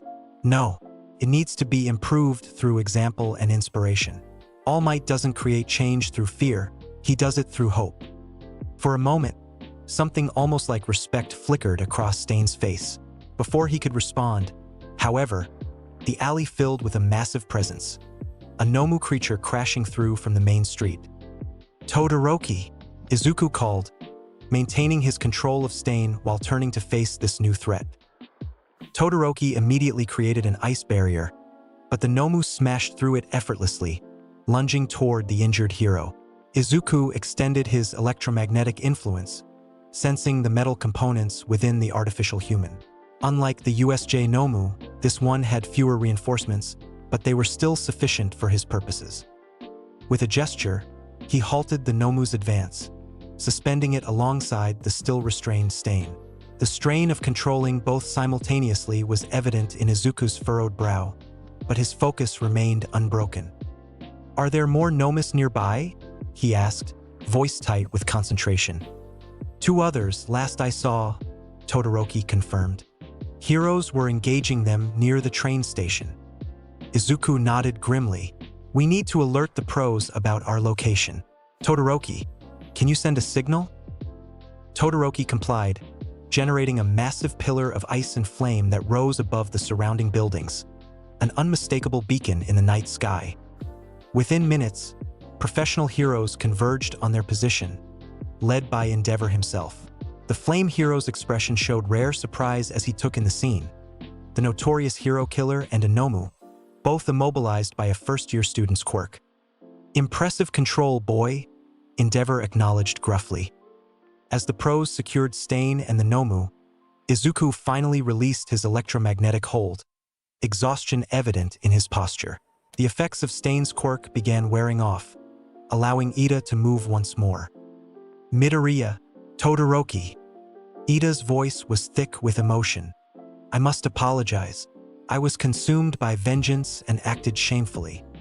What matters is that you're safe, Izuku replied, placing a reassuring hand on his friend's shoulder. We all make mistakes, Ida. True growth comes from learning from them. Later, as medical personnel treated their minor injuries, Gran Torino, the elderly hero mentoring Todoroki, approached Izuku with a speculative look. That electromagnetic quirk of yours is something special, kid, the diminutive hero commented. Reminds me of another promising student I trained long ago. Thank you, sir, Izuku replied respectfully. I still have much to learn about its applications. Gran Torino's weathered face creased in a knowing smile. Maybe so, but you've got good instincts. Remember, it's not just power that makes a hero, it's how you use it. The Hosu incident made national headlines, though the students' involvement was officially downplayed due to regulations against unsupervised hero work. Unofficially, their actions, particularly Izuku's effortless neutralization of the hero killer, became the subject of intense discussion among professional heroes and agencies. The remainder of the internship week passed without further incident, allowing Izuku to complete his training with Meltdown. When the students returned to UA, they brought with them new techniques, experiences, and perspectives on their future careers. "Welcome back." Aizawa greeted them with his usual deadpan delivery. "I hope your internships were educational, because you'll need everything you've learned for what's coming next." The class straightened attentively as their teacher continued. Final exams are approaching, both written and practical. The practical exam will pit you against UA faculty members in combat situations designed to test your growth since entering this school. A ripple of nervous energy passed through the classroom. "Midoriya," Aizawa focused on Izuku. "Given your performance at the sports festival and reports from your internship, the faculty has decided you require a special challenge." The class turned toward Izuku with varying expressions of curiosity and concern. "You'll be paired with Bakugo," Aizawa continued, "against All Might himself." Bakugo's explosive reaction was immediate. "What? Why am I stuck with Deku?" "Because," Aizawa replied flatly, "you two represent opposite ends of the tactical spectrum. Bakugo relies on overwhelming force and aggression, while Midoriya emphasizes precision and control. Learning to work together despite these differences will be valuable for both of you." Izuku accepted the assignment without complaint, though privately he recognized the extraordinary challenge it presented. All Might was the symbol of peace for good reason. His strength, speed, and combat experience were unmatched in the hero world. Over the following weeks, the class prepared intensively for their exams. While most students formed study groups for the written portion, Izuku divided his time between academic preparation and developing strategies for facing All Might. Though he and Bakugo were technically partners for the practical exam, the explosive student refused to coordinate with him, insisting he could pass without assistance. The written exams came first, comprehensive tests covering heroics law, rescue protocols, quirk theory, and general academics. Izuku completed them confidently, his analytical mind well-suited to the complex scenarios presented. Then came the practical examinations. Each pair would face a different faculty member in a custom design challenge. Some would focus on capture, others on escape or rescue. For Izuku and Bakugo, the objective was deceptively simple: either escape through the exit gate or handcuff All Might within 30 minutes. As they prepared at the staging area, Izuku made one final attempt at coordination. "Kaken, we should discuss strategy. All Might's physical capabilities far exceed either of ours individually." "I don't need your help, Deku," Bakugo snarled, adjusting his grenade gauntlets. "Just stay out of my way and I'll handle this." Izuku sighed. "At least consider this, All Might will be wearing weighted restraints to limit his power, but even at a fraction of his capability, direct confrontation is inadvisable. Our best option is to—" "Our? There is no our," Bakugo interrupted. "I'm going to show everyone that I can take down the #1 hero myself." Before Izuku could respond further, the starting signal sounded. They entered the urban testing ground, immediately scanning for signs of All Might. The symbol of peace had promised not to hold back, within the limitations of his restraints, making stealth their logical advantage. "We should move toward the exit while maintaining awareness of—" Izuku began, only to be cut off as Bakugo launched himself forward with an explosion. "Come out and face me, All Might!" Bakugo shouted, his voice echoing through the empty streets. So much for stealth, Izuku thought, extending his electromagnetic sense through the surrounding infrastructure. He detected a massive figure moving rapidly toward their position, All Might, responding to Bakugo's challenge with predictable speed. "Kaken incoming," Izuku warned, but Bakugo was already charging forward, palms crackling with nitroglycerin sweat. The collision was spectacular and brief. Despite Bakugo's impressive explosive power, All Might countered with minimal effort, sending the student crashing through a concrete wall with a precisely controlled strike. "Young Bakugo," All Might's booming voice carried easily. "Your spirit is admirable, but strategy matters as much as strength." As All Might turned toward Izuku, his perpetual smile somehow seemed more challenging. "And what will you do, young Midoriya? Your electromagnetic abilities are impressive, but do they compare to One for All?" Instead of answering verbally, Izuku activated his quirk at full capacity. The metal infrastructure of the entire testing ground responded to his will, pipes and support beams groaning as electromagnetic forces surged through them. From the rubble where Bakugo had landed, the explosive student emerged, bruised but defiant. "Don't count me out yet," Bakugo growled, staggering slightly. All Might laughed heartily. "Excellent. Both my students still have fight in them." The symbol of peace launched forward with blinding speed, the ground cracking beneath his feet. Izuku immediately created an electromagnetic barrier, pulling metal debris into a protective wall. All Might smashed through it effortlessly, but the momentary delay allowed Izuku to dodge the direct attack. "Impressive reflexes," All Might commented, already pivoting for another assault. Bakugo took advantage of the opening, launching an explosive attack from All Might's blind spot. Howitzer impact! The explosion engulfed All Might momentarily, but when the smoke cleared, the hero stood unharmed, restraints still firmly in place. A solid attempt, All Might acknowledged, but insufficient. With casual ease, he grabbed Bakugo's arm and threw him toward Izuku, forcing the electromagnetic user to catch his unwilling partner with a magnetic field.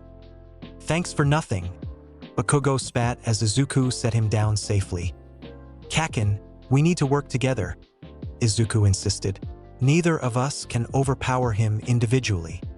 For once, Bakugo didn't immediately reject the suggestion, perhaps finally recognizing the reality of their situation. "Fine, what's your plan?" Izuku quickly outlined a strategy while maintaining an electromagnetic perimeter to track All Might's movements. The symbol of peace was circling them, allowing this momentary respite for strategic planning, a teacher's concession rather than a tactical necessity.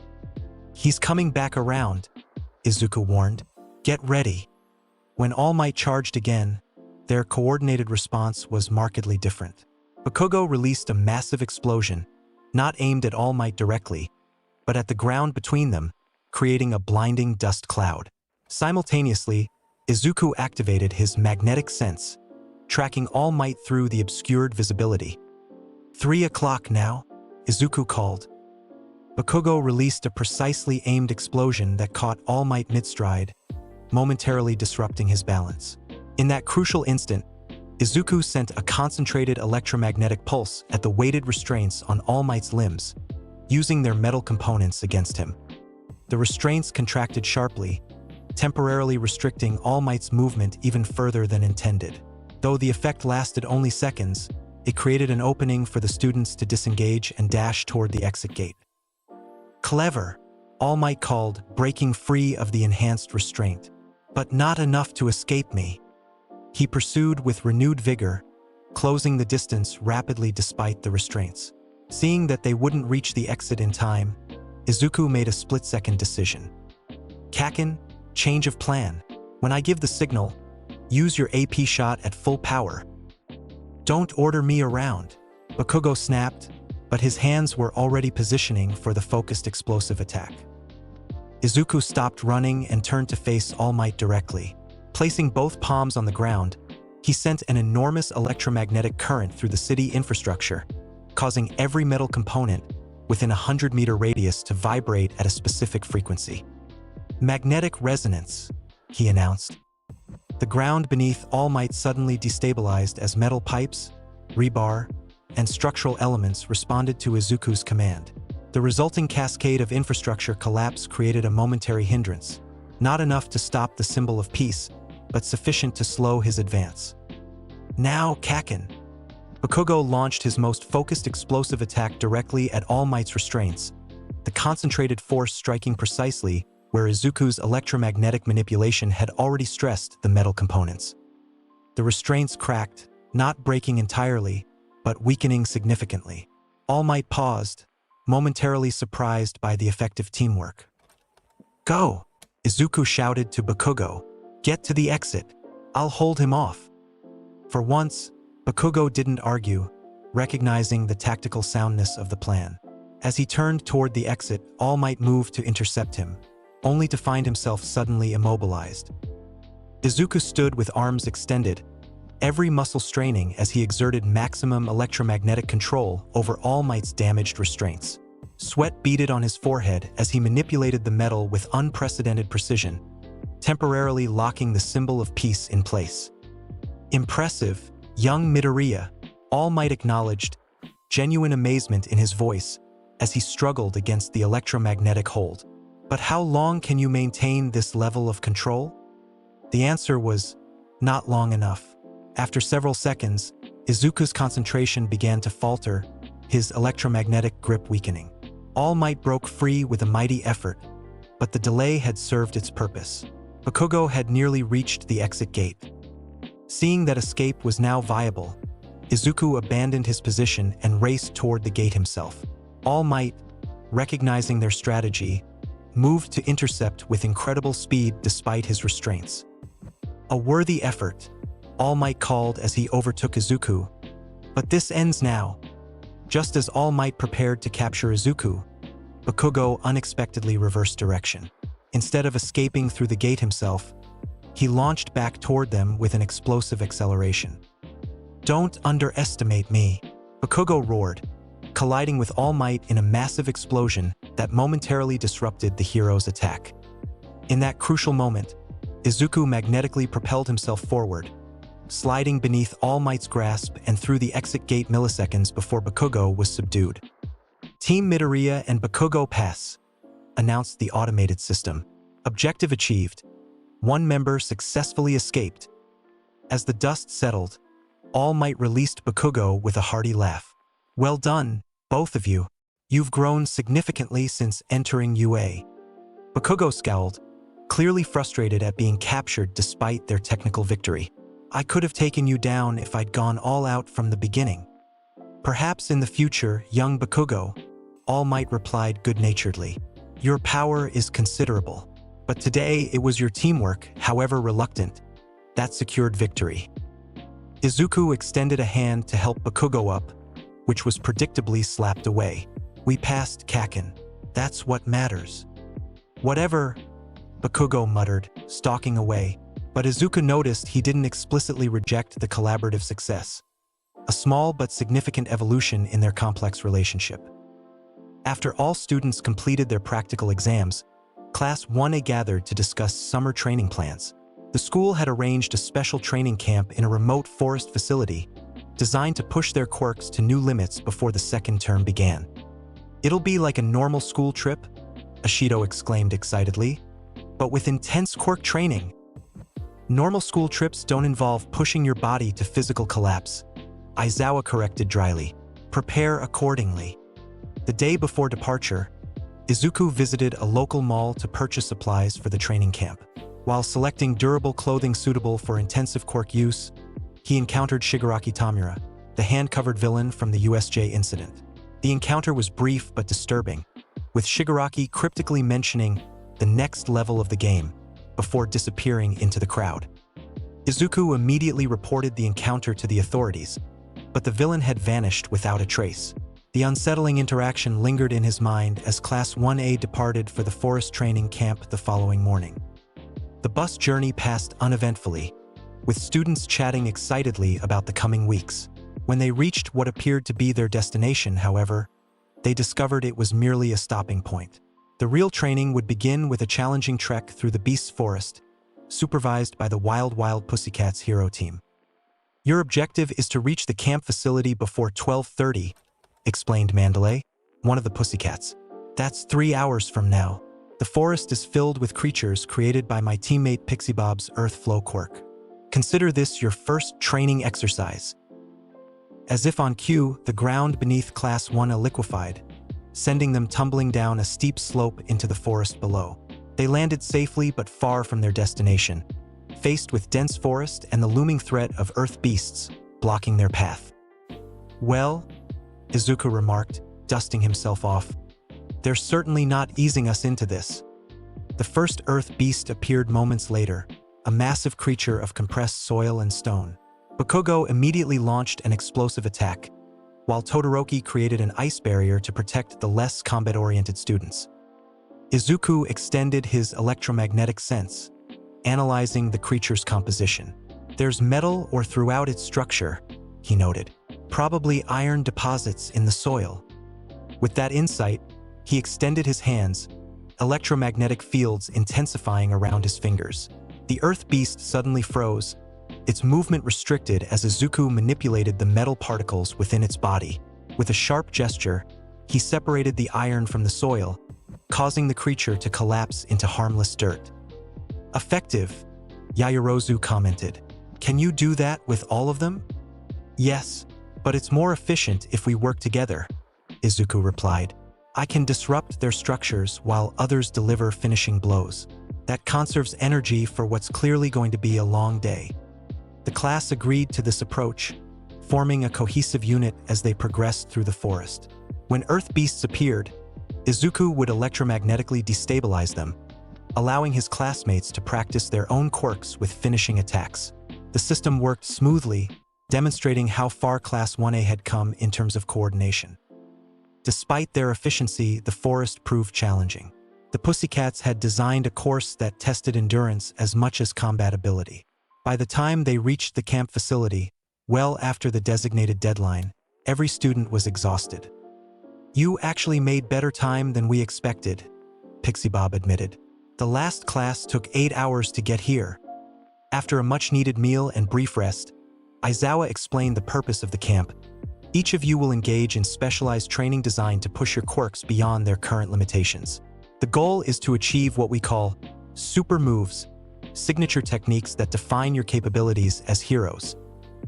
For Izuku, this meant further refining his electromagnetic manipulation in terms of both power and precision. Under the guidance of the Pussycats, he practiced manipulating increasingly smaller metal particles, eventually working with individual iron atoms in soil and water. Simultaneously, he developed techniques for larger-scale applications, creating what he termed an electromagnetic storm, a field of intensely controlled electromagnetic energy capable of affecting a wide area with precision targeting. The training was exhausting but productive. Each night, the students collapsed into their beds, muscles aching and quirks temporarily depleted. Each morning, they rose to push themselves even further. On the third night, as Class 1A enjoyed a rare moment of relaxation around a campfire, Izuku found himself in conversation with Kota, Mandalay's young nephew who harbored a deep resentment toward heroes. You all just show off your quirks for attention, the boy accused bitterly. Heroes, villains, you're all the same, causing destruction because you can. Instead of immediately defending the profession, Izuku asked gently, "What happened to make you feel that way, Kota?" The boy's expression darkened. My parents were the water hose heroes. They died fighting a villain. Everyone called them heroes for it, but they just left me alone. Izuku considered this perspective thoughtfully. I understand why you're angry. They chose to save others instead of staying safe for you. That's a hard thing to accept. They were stupid, Kota insisted, tears forming in his eyes. Maybe, Izuku acknowledged, surprising the boy, but they made a choice based on their values. As heroes, they believed protecting others was worth risking everything. That doesn't make your pain any less real, though. Before their conversation could continue, an alarm blared through the camp. Mandalay's telepathic quirk broadcasted an urgent message to all students. The camp is under villain attack. Return to the facility immediately and prepare for evacuation.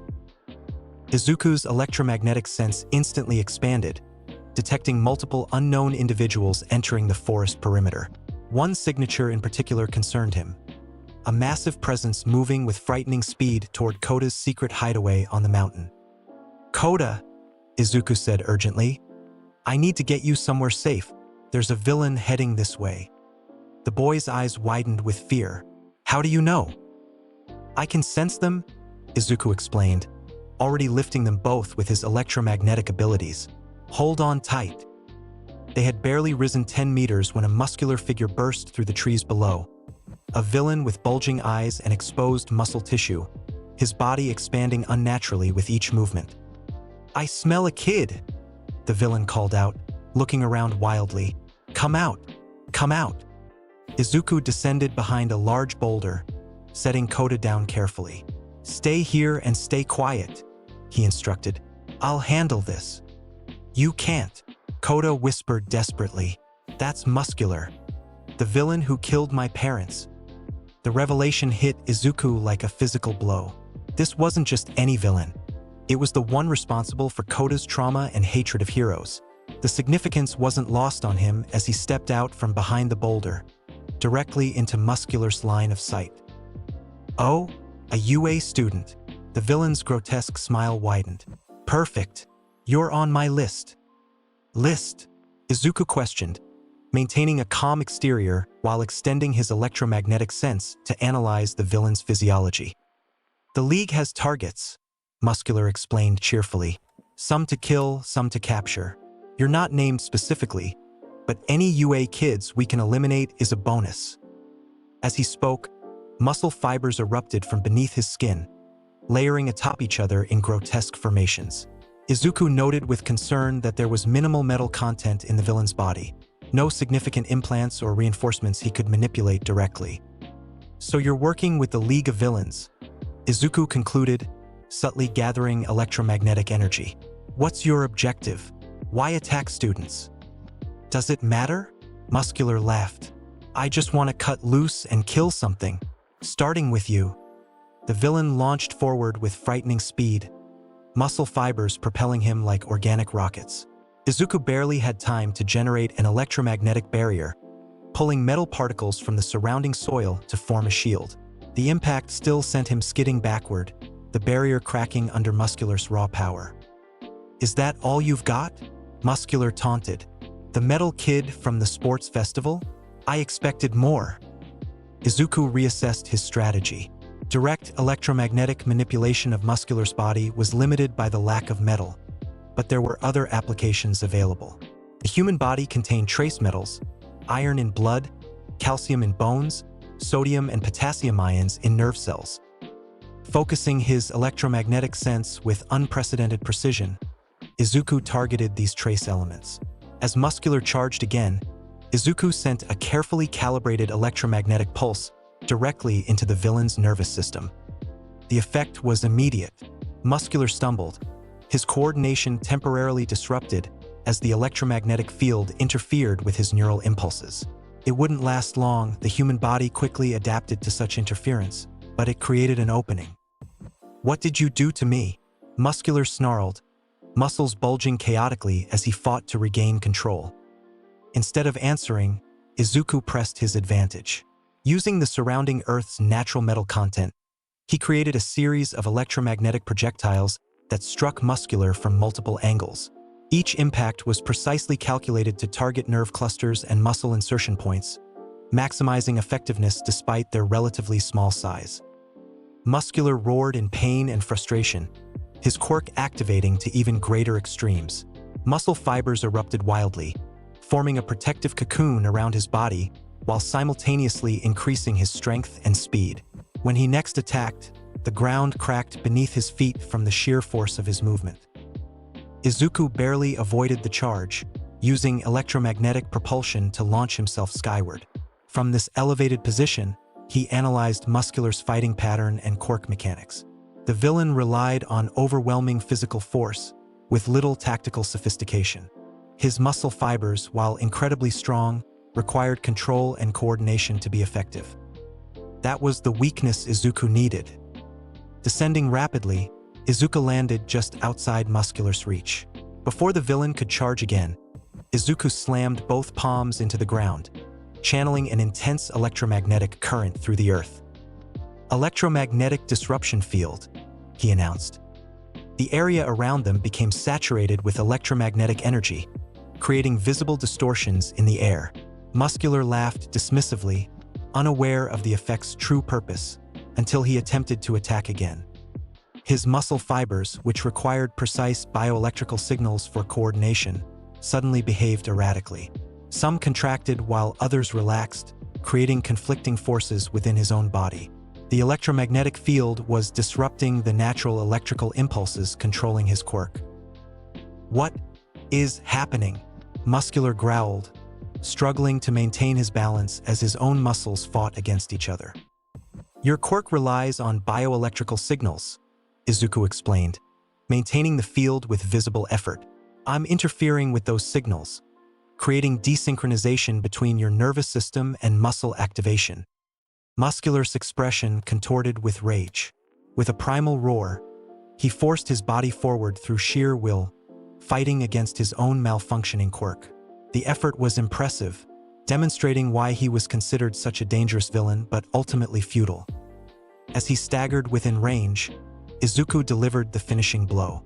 Concentrating his electromagnetic power into a single focus pulse, he targeted Muscular's central nervous system directly. The villain collapsed instantly, unconscious but alive.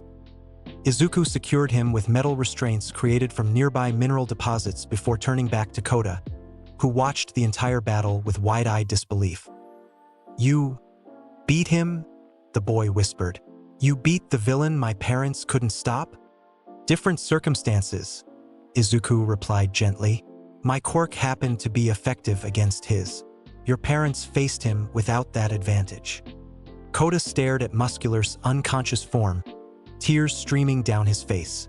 "They really were trying to protect people, weren't they? Like you protected me." "Yes," Izuku confirmed, kneeling to the boy's level. "That's what being a hero means. Using your power to protect those who need it, whatever the cost." Their moment of understanding was interrupted by another telepathic message from Mandalay. "Attention! The villains are targeting Katsuki Bakugo. All students, return to the facility immediately." Izuku's heart raced with new urgency. The villain attack wasn't random, they had a specific objective. "Kota, I need to get you to safety and then help my classmates. Bakugo is in danger." After quickly returning Kota to the main facility, Izuku extended his electromagnetic sense to its maximum range, searching for Bakugo's distinctive metal components, the grenade gauntlets and reinforced costume pieces. He detected them moving rapidly through the forest, alongside several other students. They were being pursued by multiple unknown signatures, likely villains with capture or elimination objectives. Launching himself electromagnetically, Izuku soared above the forest canopy, navigating toward Bakugo's position. As he approached, he witnessed a chaotic scene below. Bakugo, Todoroki, and Tokoyami fighting defensively against a coordinated villain assault. Most concerning was a masked figure who seemed to be creating precise measurements with a strange device. Landing beside his classmates, Izuku immediately generated an electromagnetic barrier around their position. "What's the situation?" he asked tersely. "They're after Bakugo," Todoroki explained, maintaining an ice wall on one flank. "We don't know why, but they're clearly targeting him specifically." "Like hell they are," Bakugo snarled, palms crackling with explosive energy. "I'll kill every last one of them." Izuku quickly assessed their tactical position. "We need to retreat to the facility. Fighting here just gives them more opportunities to separate us." Before they could implement this plan, a swirling dark portal materialized directly in their defensive perimeter, the same mist villain from the USJ incident. Kurogiri, Izuku identified immediately, expanding his electromagnetic field to interfere with the warp gate's formation. "Impressive, but futile," the mist villain replied. "We've analyzed your quirk since our last encounter, Midoriya Izuku. This time, we're prepared." Suddenly, dozens of marble-sized objects shot through the trees from multiple directions. Small but powerful magnets specifically designed to disrupt Izuku's electromagnetic control. The clever countermeasure created conflicting magnetic fields that temporarily destabilized his barrier. In that crucial moment of disruption, multiple villains attacked simultaneously. Moonfish lunged toward Tokoyami, whose dark shadow had grown dangerously powerful in the night. Mr. Compress, the masked villain, made a diving grab for Bakugo while Kurogiri opened a portal directly in their path. Izuku reacted with lightning reflexes, sending a focused electromagnetic pulse that intercepted Mr. Compress mid-flight. The magician villain was thrown off course, his gloved fingers missing Bakugo by centimeters. "Tokoyami, Dark Shadow is too dangerous here," Izuku called out, recognizing the risk posed by the Shadow Quirk's nighttime enhancement. "Todoroki, we need light." Todoroki immediately activated his fire side, creating brilliant flames that illuminated the forest clearing. Dark Shadow shrunk dramatically, returning to Tokoyami's control. The villains regrouped for another assault, but reinforcements had arrived. Aizawa and Vlad King breaking through the forest perimeter with several other students. "We've lost our advantage," Kurogiri announced to his allies. "Retreat for now." Before they could vanish, Izuku made a desperate electromagnetic grab for Mr. Compress, who seemed to be their capture specialist. He succeeded in magnetically extracting something from the villain's pocket, a small marble that expanded into an unconscious Tokoyami as soon as it left the magician's possession. "One rescue, but not both," Mr. Compress commented cryptically before disappearing into Kurogiri's portal. Izuku's confusion lasted only seconds before horrific realization struck. "Both? Wait, where's Bakugo?" They searched frantically, but Katsuki Bakugo was nowhere to be found. In the confusion of battle, Mr. Compress had successfully captured him, compressing him into a marble similar to the one Izuku had recovered. "They got him," Todoroki confirmed grimly. "The League of Villains has Bakugo." The aftermath of the forest attack was chaotic and grim. Multiple students were injured, some seriously. The Pussycats had engaged the villain vanguard but suffered defeats against the League's more powerful members. Worst of all, Bakugo had been successfully abducted, the first time in UA history that villains had captured a student. Emergency services converged on the training camp, treating injuries and securing the area. Police established a perimeter while detectives began investigating the attack's organization and purpose. Among the captured villains was Muscular, who remained securely bound in Izuku's metal restraints. Class 1 gathered in the main facility, shell-shocked by the night's events. Aizawa addressed them with unusual gravity. "I won't sugarcoat this," he stated bluntly. "Tonight was a significant defeat for UA and the hero community. A student has been captured by villains, and we don't yet know their ultimate objective with Bakugo. We have to rescue him," Kirishima declared, fists clenched in determination. Aizawa's expression hardened. "No, this is now a police matter and will be handled by professional heroes. You are students, not licensed heroes. Any independent action would not only be illegal, but could jeopardize Bakugo's safety." Though they understood the logic, the directive sat poorly with Class 1A, particularly those closest to Bakugo.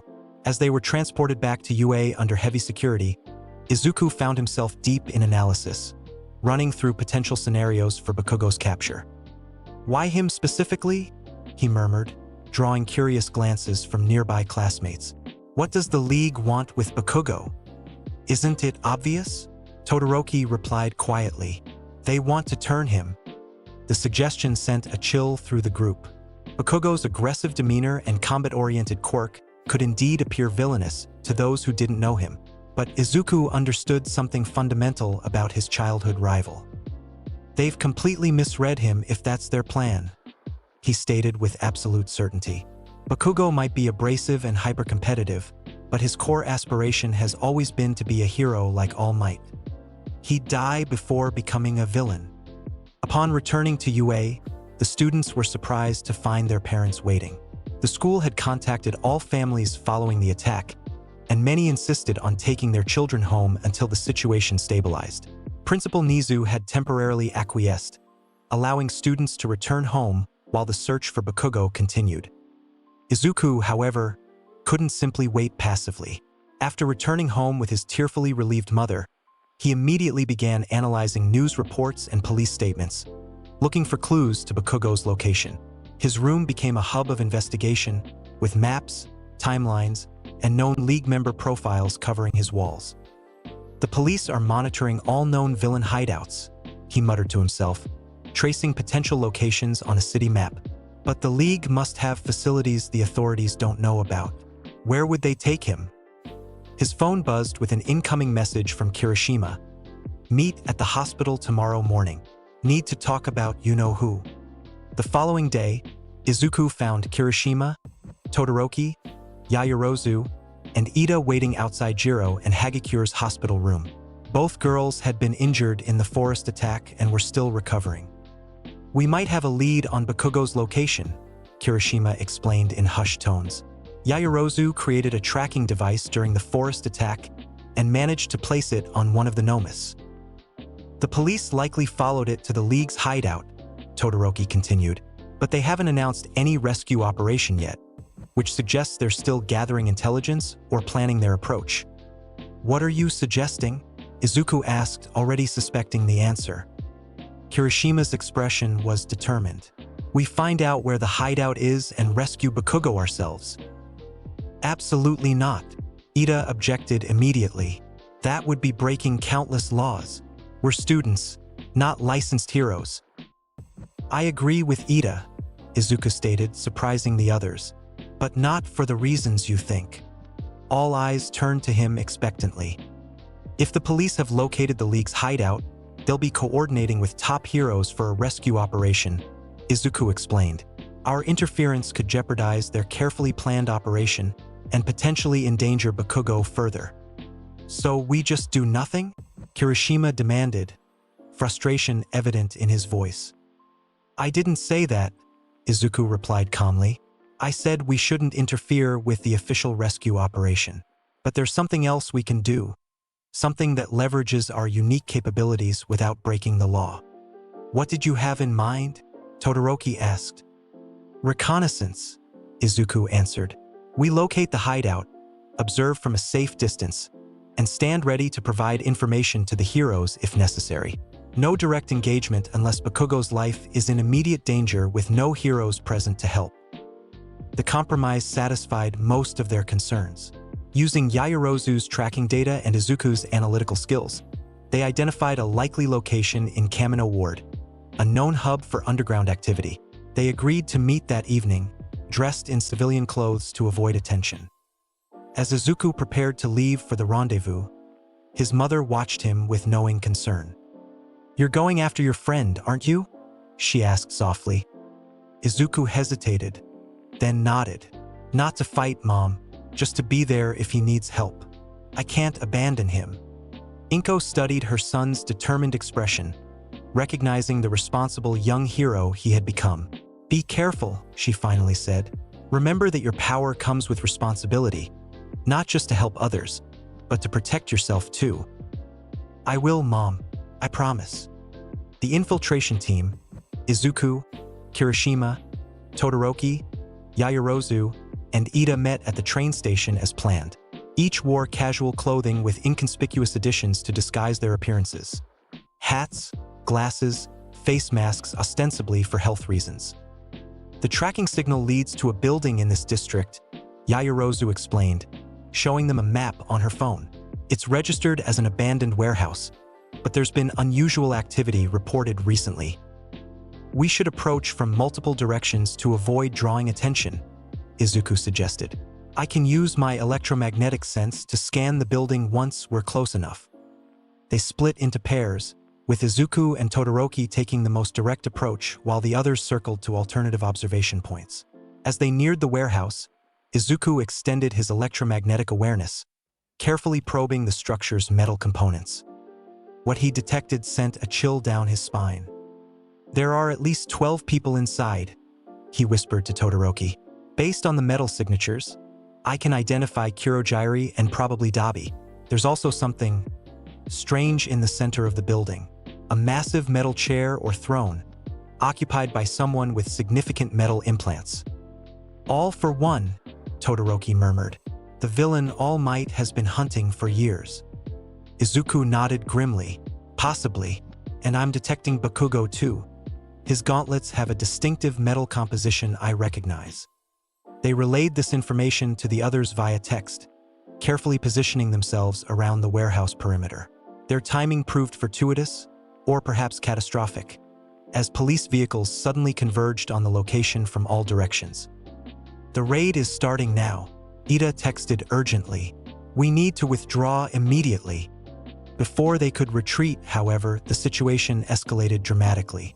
The warehouse wall exploded outward as the pro-hero raid began, led by All Might himself crashing through the structure with devastating force. We're too exposed, Izuku realized. If we try to leave now, we could be caught in the crossfire. The decision was made for them as the battle spilled into the streets. Villains scattered in all directions, pursued by pro-heroes and police. In the chaos, Izuku spotted Bakugo, still restrained but apparently unharmed. being led away by Mr. Compress and another League member.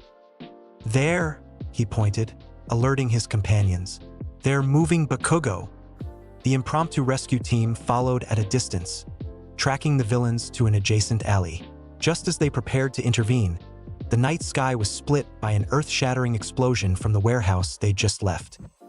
All Might and a monstrous figure, presumably All for One, had crashed through the building entirely, their battle reaching apocalyptic proportions. The shockwave from their clash shattered windows for blocks in every direction. "This is our chance," Izuku decided, the pro-hero's attention diverted by the cataclysmic battle nearby. "We get Bakugo and retreat immediately. No engagement with the villains unless absolutely necessary." Using his electromagnetic abilities, Izuku lifted a nearby dumpster and hurled it toward the villains escorting Bakugo. The projectile crashed between them, forcing them to separate momentarily. In that brief window, Kirishima called out, "Bakugo, we're here." The explosive student's head snapped up, eyes widening at the sight of his classmates. Despite his predicament, his reaction was predictably Bakugo. "What are you idiots doing here?" "Rescuing you, obviously," Kirishima replied. "Come on."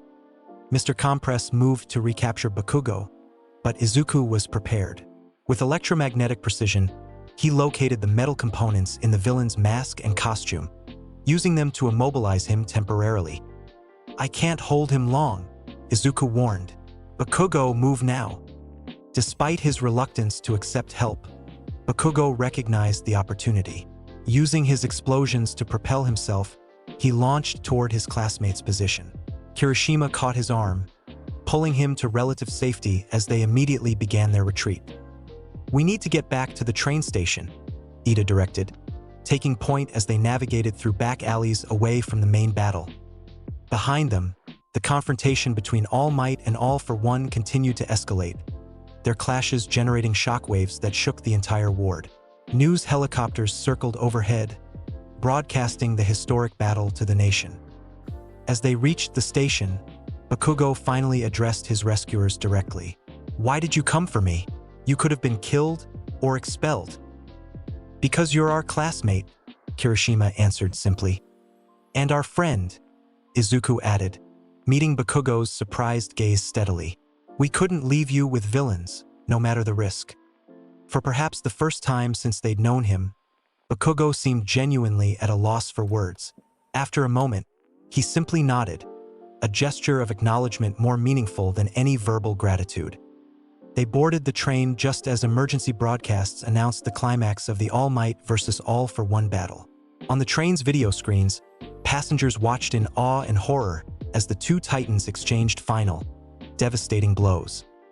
When the dust settled, All for One lay defeated, but All Might stood transformed.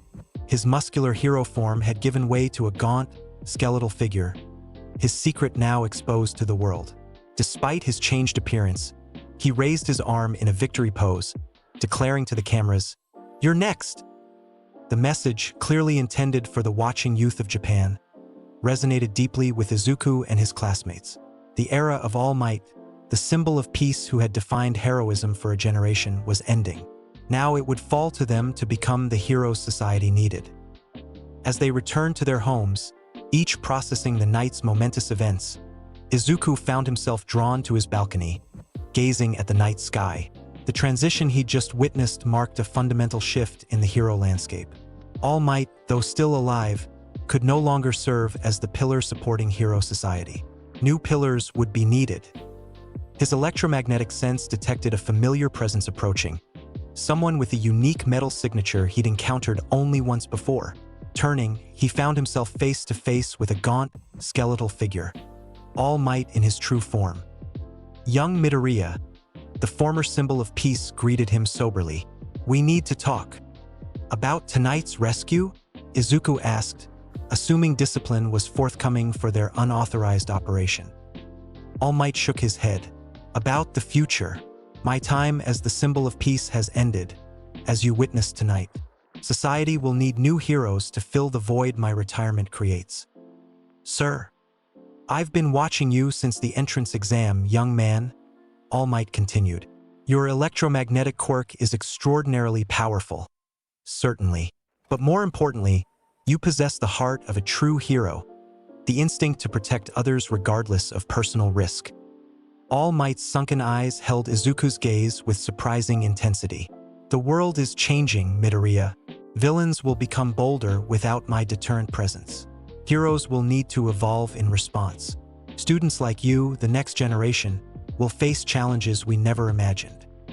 I understand, sir, Izuku replied solemnly. We won't let you down. All Might's perpetual smile returned, somehow more genuine in his diminished form. I believe that, particularly in your case, young Midoriya, your potential, it may exceed even my own at my peak. The statement hung in the night air between them, heavy with implication. Before Izuku could respond, All Might turned to leave, pausing only to add one final thought. There's a storm coming, my boy. The battle with All for One was just the beginning. Whatever happens next, remember this: true heroism isn't about power, it's about how you use it.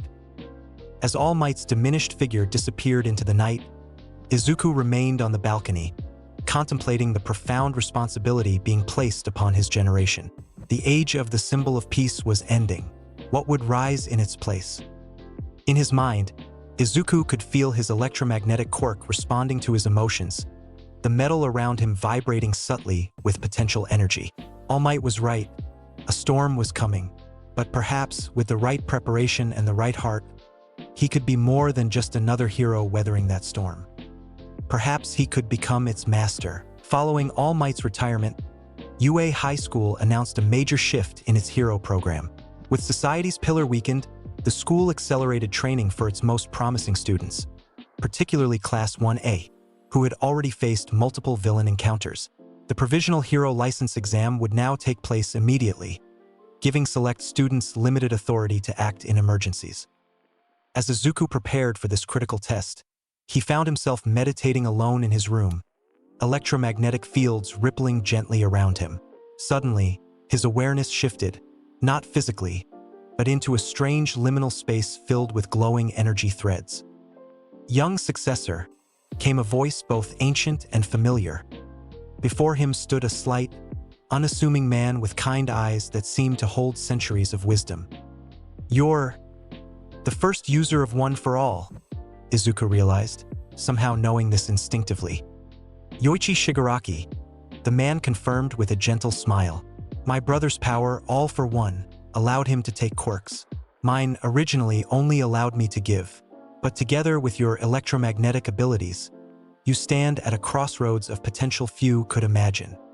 But I don't have One for All, Izuku pointed out, confused by this apparent error. Yoichi smiled. Are you certain? Your electromagnetic powers have been growing at an impossible rate, beyond any natural evolution. Haven't you wondered why? The revelation struck Izuku like lightning. His mind raced through memories. All Might's strange interest in him despite initially having no quirk, the way his electromagnetic abilities had emerged suddenly and powerfully, how they continued expanding beyond any reasonable limit. When All Might chose his successor, Yoichi explained, part of One for All's essence recognized something in you, a potential, a resonance. While he passed the main power to another, a fragment found its way to you, awakening latent electromagnetic abilities and enhancing them beyond measure. So I have part of One for All? Izuku asked, trying to process this information. You have something unique, a synthesis of electromagnetic potential and One for All's essence. Not the strength-enhancing aspect, but the accumulated wisdom and energy of previous users. In the coming trials, you'll need both power and restraint. Remember, true heroism isn't measured by destruction, but by protection. As Yoichi's form began to fade, Izuku called out, Wait, how do I? The exam approaches, Yoichi's voice echoed. Show them what a hero truly is, not through dominance, but through salvation. Izuku snapped back to awareness in his room, the conversation feeling simultaneously like a dream and more real than reality itself. Whether vision or genuine contact, the message was clear. His powers carried both opportunity and responsibility. The day of the provisional license exam arrived with anticipation and tension. As Class 1A gathered at the massive testing facility, they learned the harsh reality. Only 100 of the 1,500 examinees would pass. The first phase began with a simple premise. Each participant wore targets on their body. Hitting 2 targets with special balls would eliminate that examinee. Last 100 standing would advance. As chaos erupted, Izuku closed his eyes, extending his electromagnetic sense throughout the facility. In an instant, he mapped every metal component in the building. Structural supports, weapons, costume elements, creating a comprehensive 3-dimensional awareness that stretched far beyond normal perception. "Everyone," he called to his classmates, "stay close. I'm creating a defensive perimeter." Metal particles rose from the ground, forming a swirling barrier around Class 1A. When projectiles approached, microscopic adjustments in the electromagnetic field deflected them harmlessly away.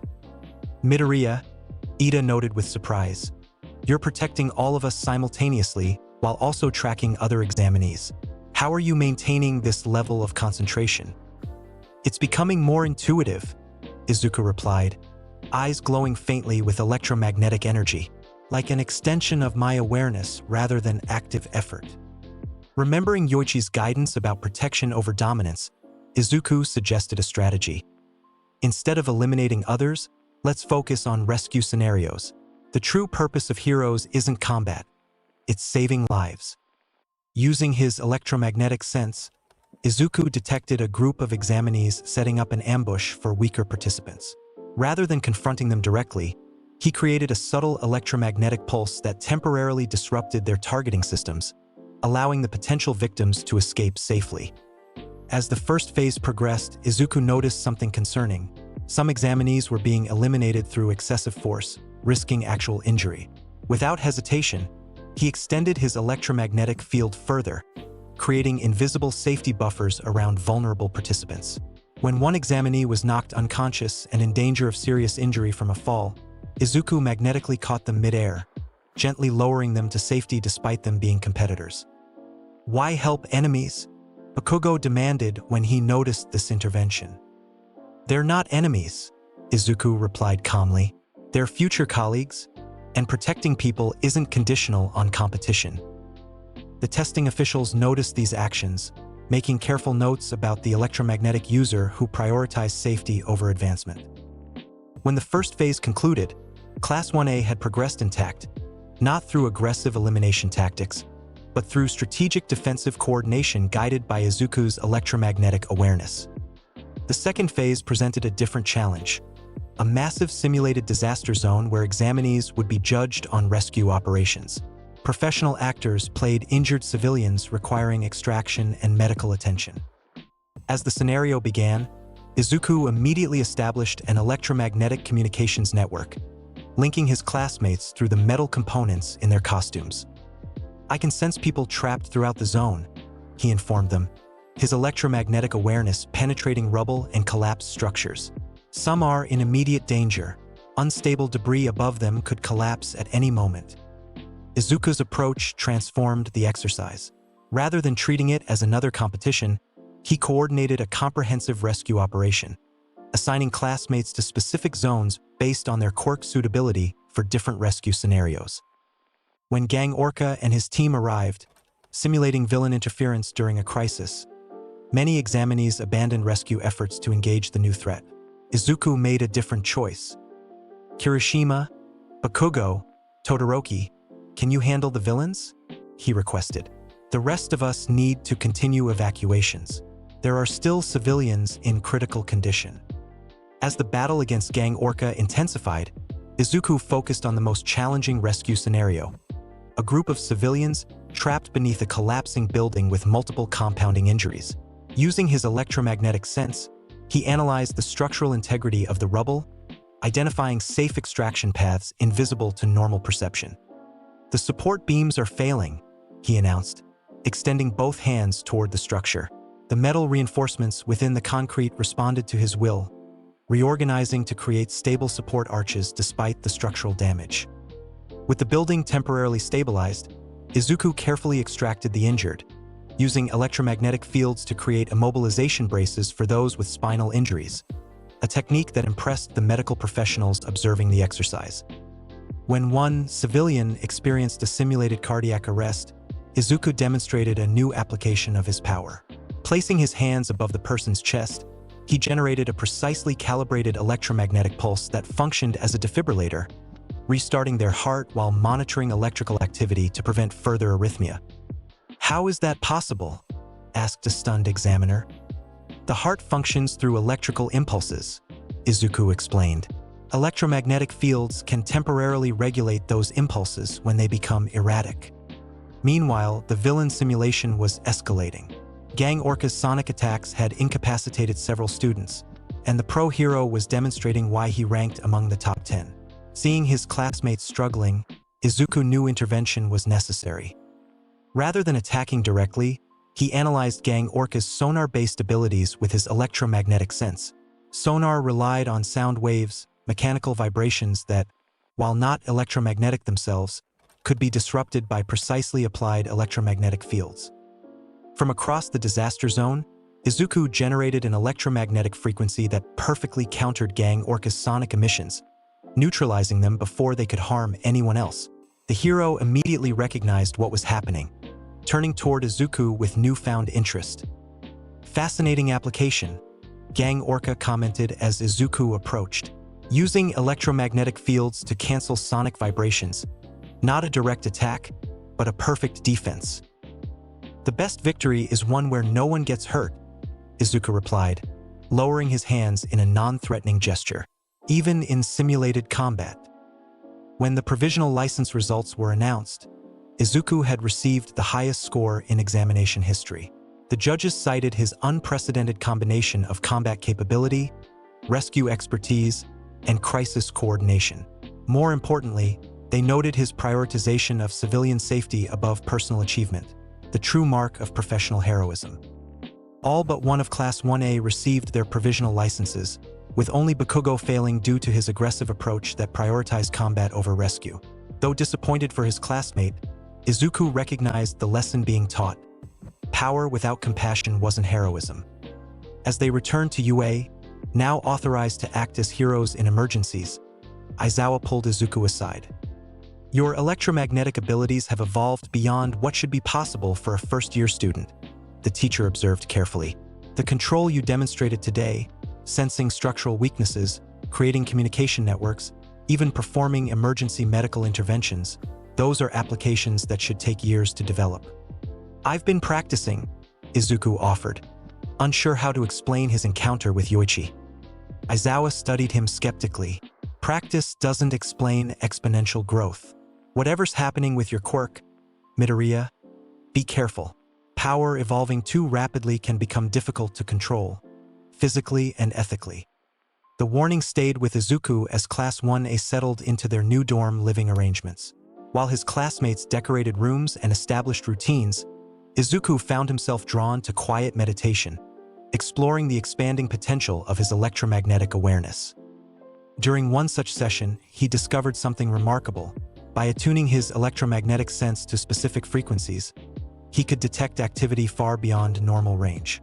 Concentrating deeply, he became aware of concerning electromagnetic signatures across the city, technologies with disturbing biological integration, centered around a single location. Before he could investigate further, an emergency alert reached the students' phones. A young girl named Eri had been kidnapped by the Shai Hasaikai, a Yakuza organization suspected of developing illegal quirk-destroying weapons. Pro heroes were coordinating a rescue operation, with provisional license holders from UA invited to participate as rear support. As Izuku prepared for the mission, he experienced another shift in awareness, finding himself in the Vestige realm once more. This time, a different figure awaited him, a stern-faced man with military bearing. "Second user," Izuku recognized, somehow knowing this instinctively. "You face an underground war," the man stated without preamble. "Your electromagnetic abilities give you unprecedented tactical advantages, but you must apply them with strategic precision. These enemies use biological weapons developed from a child's suffering, the perfect counter to heroes who hesitate." "How do I fight while ensuring no one gets hurt?" Izuku asked. Sometimes mercy requires overwhelming force applied with surgical precision, the second user replied. You can sense the electromagnetic signature of every weapon, every heartbeat, every neural impulse in that compound. Use that awareness not just to protect yourself, but to end the threat decisively. As the vision faded, Izuku found himself with the assembled hero team outside the Shai Hasaikai compound. Sir Night Eye, All Might's former sidekick, was explaining the high-risk nature of the operation and the intelligence gathered on overhaul, the Yakuza leader with a quirk that could disassemble and reassemble matter. We have limited information about the compound's interior layout, Night Eye admitted. Our intelligence suggests extensive underground facilities, but we don't have reliable maps. I can help with that, Izuku offered, stepping forward. Closing his eyes, he placed one palm against the ground, extending his electromagnetic sense deep into the earth beneath them. The heroes watched in amazement as Izuku's eyes glowed with electromagnetic energy. There are 8 underground levels, he reported, mentally mapping every metal pipe, wire, and structural support. 23 people throughout the complex, and one small person, likely Eri, being held in a secure room on the lowest level. There are also strange containers throughout the facility with biological material that has been artificially modified. How can you possibly know all that? Night Eye asked, visibly shocked. Everything has an electromagnetic signature, Izuku explained. Living tissue, metal, even stone contains trace elements I can detect and interpret. I can sense the entire compound as clearly as if I were standing in each room. This unexpected intelligence changed the operation entirely. Rather than proceeding blind, the heroes now had complete awareness of the facility's layout, defensive positions, and most importantly, Eri's exact location. As they initiated the raid, the Yakuza's defenses activated immediately. Barriers formed from manipulated matter blocked the main entrance, but Izuku had already identified alternative paths. There's a network of metal pipes running throughout the complex, he informed the team. I can guide us through maintenance shafts that bypass their main defensive positions. Led by Izuku's electromagnetic mapping, the hero team penetrated deep into the compound with minimal resistance. When they encountered Yakuza members, Izuku neutralized them non-lethally by manipulating the iron in their blood. Not enough to harm them, but sufficient to induce temporary unconsciousness by altering blood flow to the brain. That's concerning, commented Rocklock, watching Izuku gently lower yet another unconscious Yakuza member to the ground. It's precise and humane, Izuku assured him. They'll wake in approximately 20 minutes without lasting effects. The team's efficient progress enraged Overhaul, who began merging with his lieutenants to create increasingly monstrous fusion forms.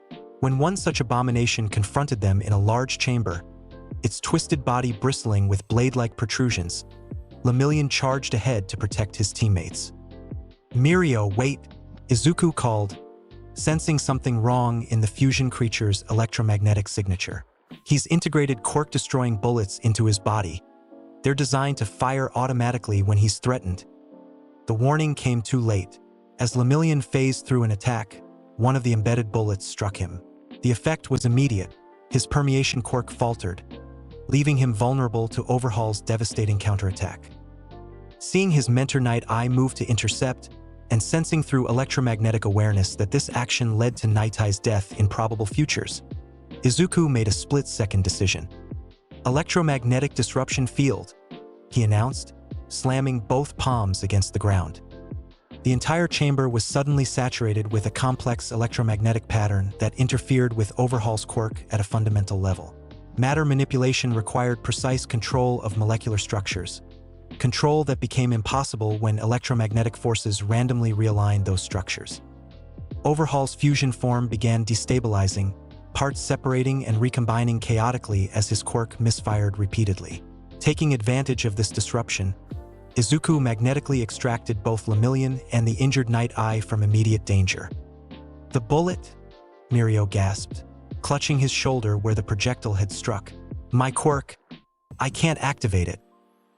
Examining the wound with his electromagnetic sense, Izuku detected the bullet's payload, a biological agent derived from Eri's quirk, designed to attack and destroy the victim's quirk factor at a cellular level. I can sense the damage pathway, Izuku reported, placing his hands above Mirio's injury. It's attacking the electromagnetic patterns in your cells that generate your quirk. If I can counter that process before it completes. Focusing intensely, Izuku generated a precise electromagnetic field that matched the unique frequency of Mirio's quirk factor, reinforcing cellular structures that were beginning to deteriorate. The process required unprecedented precision, manipulating electromagnetic forces at a near-quantum level. "What are you doing?" Night Eye asked, watching the concentrated determination on Izuku's face. His quirk operates through specific electromagnetic patterns at the cellular level, Izuku explained, sweat beading on his forehead from the effort.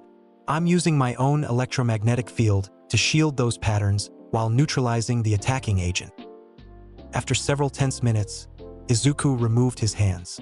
"Try your quirk now," he suggested to Mirio. Tentatively, Lemillion activated his permeation.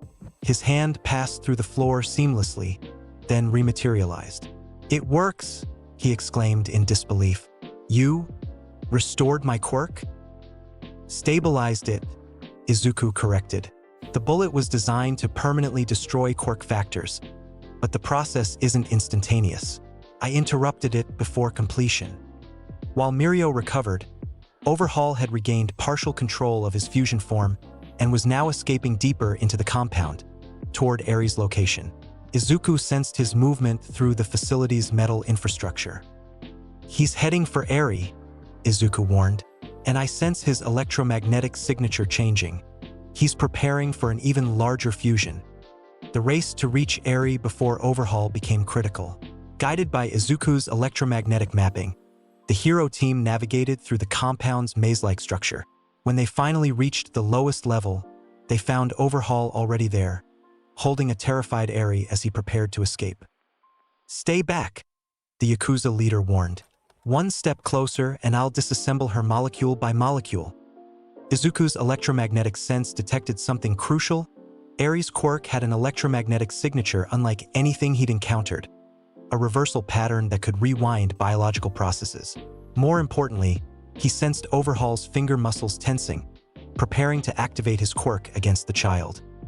With no time for discussion, Izuku executed a precisely calculated electromagnetic pulse aimed directly at Overhaul's central nervous system.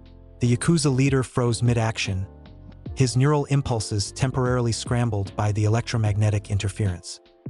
In that critical moment, Izuku magnetically pulled Ares from Overhaul's grasp, simultaneously using his electromagnetic control to immobilize the villain completely by manipulating the metal components in his clothing and the iron in his blood. As Ares flew safely into Izuku's arms, her quirk activated instinctively, a defense mechanism triggered by extreme stress. Her reversal power began affecting everything around her, threatening to rewind Izuku himself out of existence. Instead of fighting this process, Izuku used his electromagnetic sense to analyze the pattern of Ares' quirk, the specific electromagnetic frequency of her reversal effect. With careful precision, he generated a countering field that harmonized with her power rather than opposing it, creating a stable feedback loop that contained her quirk without suppressing it entirely. "It's okay," he said gently, looking into her frightened eyes. "Your power can't hurt me. I can help you control it." The child stared up at him in disbelief, the first person ever to touch her without being harmed or showing fear. "Your quirk has an electromagnetic signature," Izuku explained softly, "like a song only certain people can hear. I can hear it, and I can help it become less scary." While the heroes secured Overhaul and his remaining lieutenants, Izuku maintained the stabilizing field around Ares, gradually teaching her how her quirk's electromagnetic pattern could be intentionally modulated rather than erupting chaotically. Sir Night Eye approached them, his expression a mixture of amazement and concern. "What you did today defies conventional understanding of quirk theory," he noted.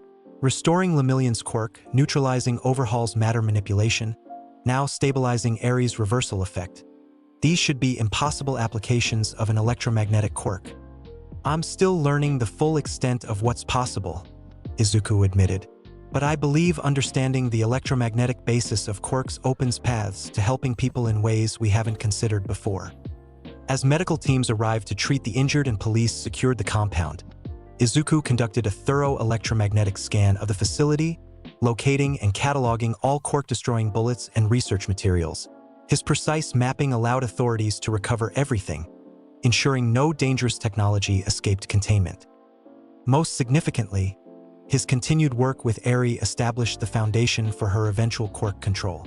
By teaching her to recognize and modulate the electromagnetic frequency of her reversal power, he provided her first steps toward mastering an ability she had only experienced as an uncontrollable curse.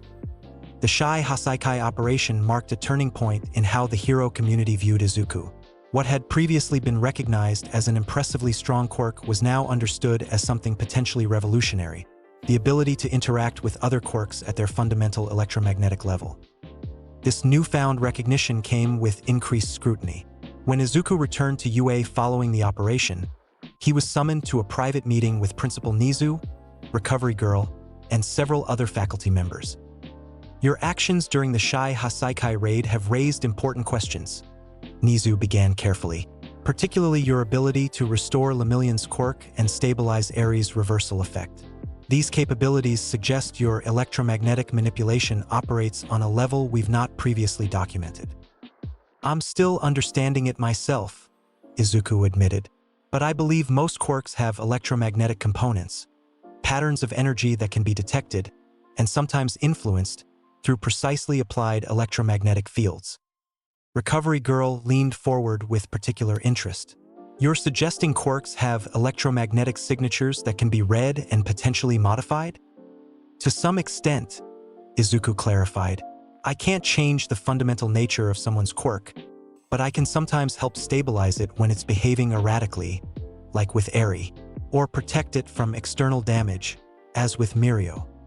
The implications of this theory were profound, potentially revolutionizing both quirk medicine and hero operations. If quirks indeed had electromagnetic foundations that could be identified and influenced, entirely new approaches to quirk-related injuries and disabilities became possible. "We'll need to research this further," Nizu decided. "In the meantime, Midoriya, I'm assigning you to a special project, working with Aizawa on the upcoming remedial course for provisional license failures." This assignment proved fortuitous. The remedial course required Bakugo and Todoroki to demonstrate their understanding of heroism by connecting with difficult children, a challenge given their respective personalities. Izuku's role would be supporting from the sidelines, using his developing skills to facilitate better communication. As the remedial session began, Izuku found himself once again transported to the Vestige Realm, where the third user of One for All awaited him. "These children represent the future you protect," the third user explained. "But their hearts are guarded by walls built from disappointment and distrust. Your electromagnetic abilities can do more than manipulate physical matter. They can create connections between people." "How?" Izuku asked. "I can't control thoughts or emotions." "Can't you?" the third user challenged. "The human brain functions through electromagnetic impulses. While direct manipulation would be unethical, subtle harmonization can create environments where understanding becomes possible." When Izuku returned to awareness, he observed the remedial session with new insight. The children were deliberately provoking Bakugo and Todoroki, testing boundaries and rejecting authority, behaviors stemming from previous negative experiences with adults and heroes. Rather than intervening directly, Izuku extended a gentle electromagnetic field throughout the room, calibrated to a frequency that research had shown promoted calmness and receptivity. Not mind control, but rather an environmental adjustment that made meaningful communication more likely. "What are you doing?" Aizawa asked quietly, noticing the subtle change in atmosphere. "Creating conditions where connection is easier," Izuku explained. "The electromagnetic environment affects neurological function. Certain frequencies promote openness and reduce stress responses." As the session progressed, both the children and the remedial students found themselves communicating more effectively. Bakugo's explosive reactions became less pronounced, while Todoroki began expressing himself with greater emotional clarity.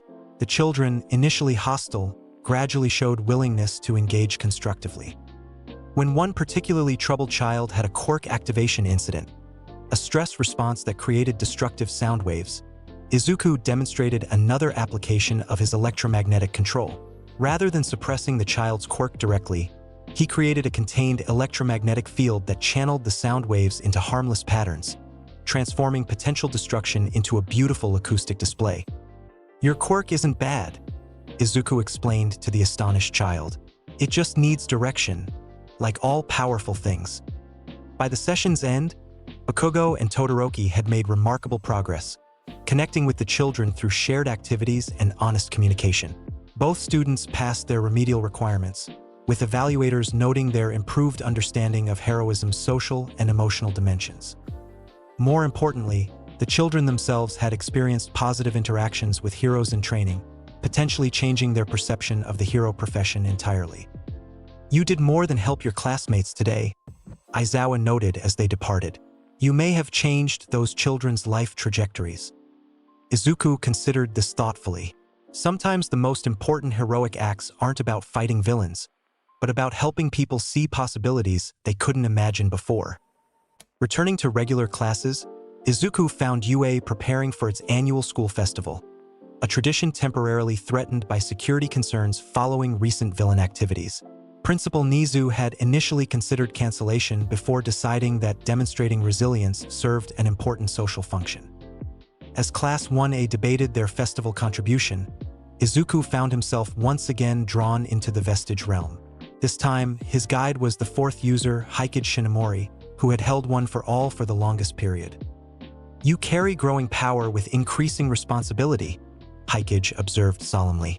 "The public festival may seem trivial compared to villain battles, but bringing joy in uncertain times is essential heroism.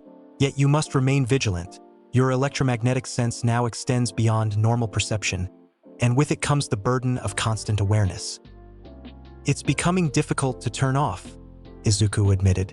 "I sense electromagnetic patterns everywhere, all the time." "This is both gift and burden," Hikage acknowledged. "You must learn to filter, to be aware without being overwhelmed. The coming challenge will test this balance." When Izuku returned to awareness, Class 1A had decided on a music and dance performance for the festival.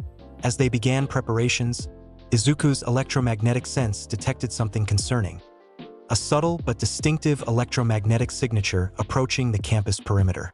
Someone with technology designed specifically for stealth was observing UA's security systems.